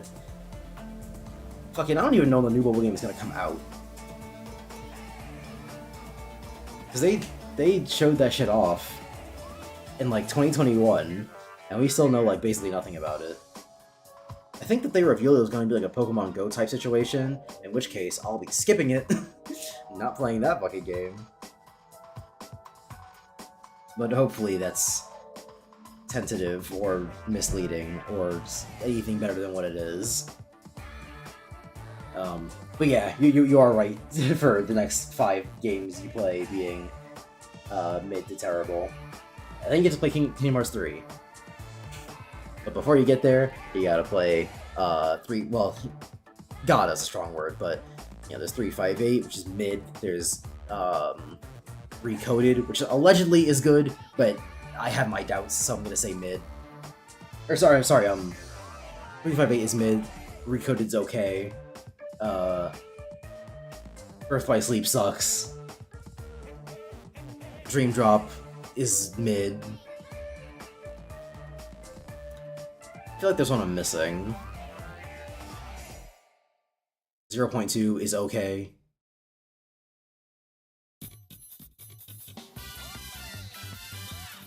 And then you get to play 3, and 3's actually good. Not as good as 2, but it's good. You can never escape P5, it's forever. Oh, don't I know it. And KH4 might be open world. Considering the way the gaming industry has been going, it wouldn't surprise me. I will kill myself if it is open world, but it wouldn't surprise me if it was. I just want to know fucking anything about that game. Like, is this how people felt for Kingdom Hearts 3's lead up? The obvious answer would be, yeah, obviously, because that game also took forever to come out. But remember, Kingdom Hearts 3 took forever to come out, but there was constantly stuff being like revealed about that game. Because there was the initial teaser that was just the CGI thing of Sora picking up Ericus' Keyblade, however it got there. It didn't even make sense in the final game. Whoa. And then a little bit later they got gameplay, and then a little bit later they got the reveal of, I think it was Toy Story World, and then more gameplay, but then they just like kept revealing worlds and shit leading up to, and then the game finally comes out. But as far as we've gotten with Kingdom Hearts 4, we know the concept, like as in like how the story begins. We know that the gameplay will look pretty good, like visually, and we can't even say that we know that for sure, because if there's anything that we know about Kingdom Hearts 3's early release footage, is that the final gameplay kind of different a lot from how the fucking drop piece presented, you know, it's the whole thing. But, you know, I doubt, I have my doubts about Kingdom Hearts 4 looking how the gameplay showcase did in its initial reveal. And the initial reveal wasn't even in English. So, like, there are just some things that we don't know about the fucking thing. I can guess, because I know that one of the things in the menu was called, like, break, because it was in katakana and it's spelled burek. Was it break or was it make? It was one of those two, but that's like a whole thing. And they said reaction commands are going to be back, and that makes me happy, but I don't trust them to make reaction commands good again. Because they tried to do reaction commands in Kingdom Hearts 3, kind of, but they weren't really good, and they weren't really action commands, but you know, it's a whole thing. I say all that to say, I have my doubts about 4. I really want it to be good because I'm a Kingdom Hearts fan now, but man, they make it hard for me sometimes. There's a critical aspect of the story that's hidden in a fucking rhythm game. It's hard to be a Kingdom Hearts fan, but God, yeah, it's not something you can change. Yeah, I have my doubts, but I want it to be good. I also want to know anything about that game. Please, for the love of God, it's been like 3 years. Please, tell me fucking anything about Kingdom Hearts 4. Will it even come out this decade? Or are we waiting 2030 for this bitch? Also Dragon Quest 12. When's Dragon Quest 12 coming? That was also revealed in 2021, and we know fucking nothing about that game. We finally got something about the Pixel Remaster, or not the Pixel Remaster, what are they called for Dragon Quest? Do they even have a name, or they just HD2, or HD, yeah, HD2D. HD3D, yeah, that one amazing. Yeah, they finally released some shit about the HD 2D thing for Dragon Quest 3, and they're making 2 other Dragon Quest games for that because they realized at some point, wait a minute, why did we start with 3? The Final Fantasy gets the fucking whole pistol remasters for like 6 games. We couldn't even do that for fucking 3 Dragon Quest games. What was the deal with that? But Dragon Quest 12, where is it at? Another producer got done up for child porn or something. I don't know what it was, but I know the producer had to quit for some reason. But like, all the producer does is give you money, and he already gave you the money. Also, you're Square Enix. You can get someone else to give the money. So just get someone else to give you the money, and then keep playing the fucking game. Do you need the producer to be there if it's someone who's not working on the game directly? Why just have the director also be a producer? Anyway, I'm ranting at this point. It's me from an interview with Nomura or not. Who's to say? It's me. Whatever. I've revealed my wish list for KH4 already, but yeah, last thing before I go. I said this before, but Wally World, we need it. If there isn't a Wally World, I will actually kill someone. Star Wars World, we need it. It's gotta be the prequels though. Do not do the sequels, do not do the original trilogy. It's gotta be the prequels, because Anakin is literally Riku. So, Star Wars World. Marvel World, have Sora talk to Spider-Man. They're like the purest guys. They would be best friends. I don't know why you did fucking Big Hero 6 and Kingdom Hearts 3. That lame, stupid bullshit. That kinda sorta almost takes place after the movie. If you do Marvel, you can just make up your own bullshit because that's how comics work. They just make up their own bullshit. That's how every superhero adaptation of the video games work. They just make up their own bullshit. So just do that. Just make up something for Kingdom Hearts 3 and it can get something.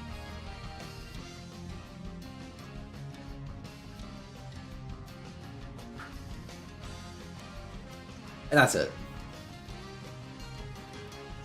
Nomura, Dragon Quest 12 and KH4 have been cancelled. It would have been peak, better than KH2 and Dragon Quest 11. Now here's more gacha. God, I'd hate it. Fucking, just euthanize me at that point. The KH Wally World would be peak? Yes, it would, and that's why it needs to be in the game. Anyway, I'm out of here. Bye. Stop coming to me.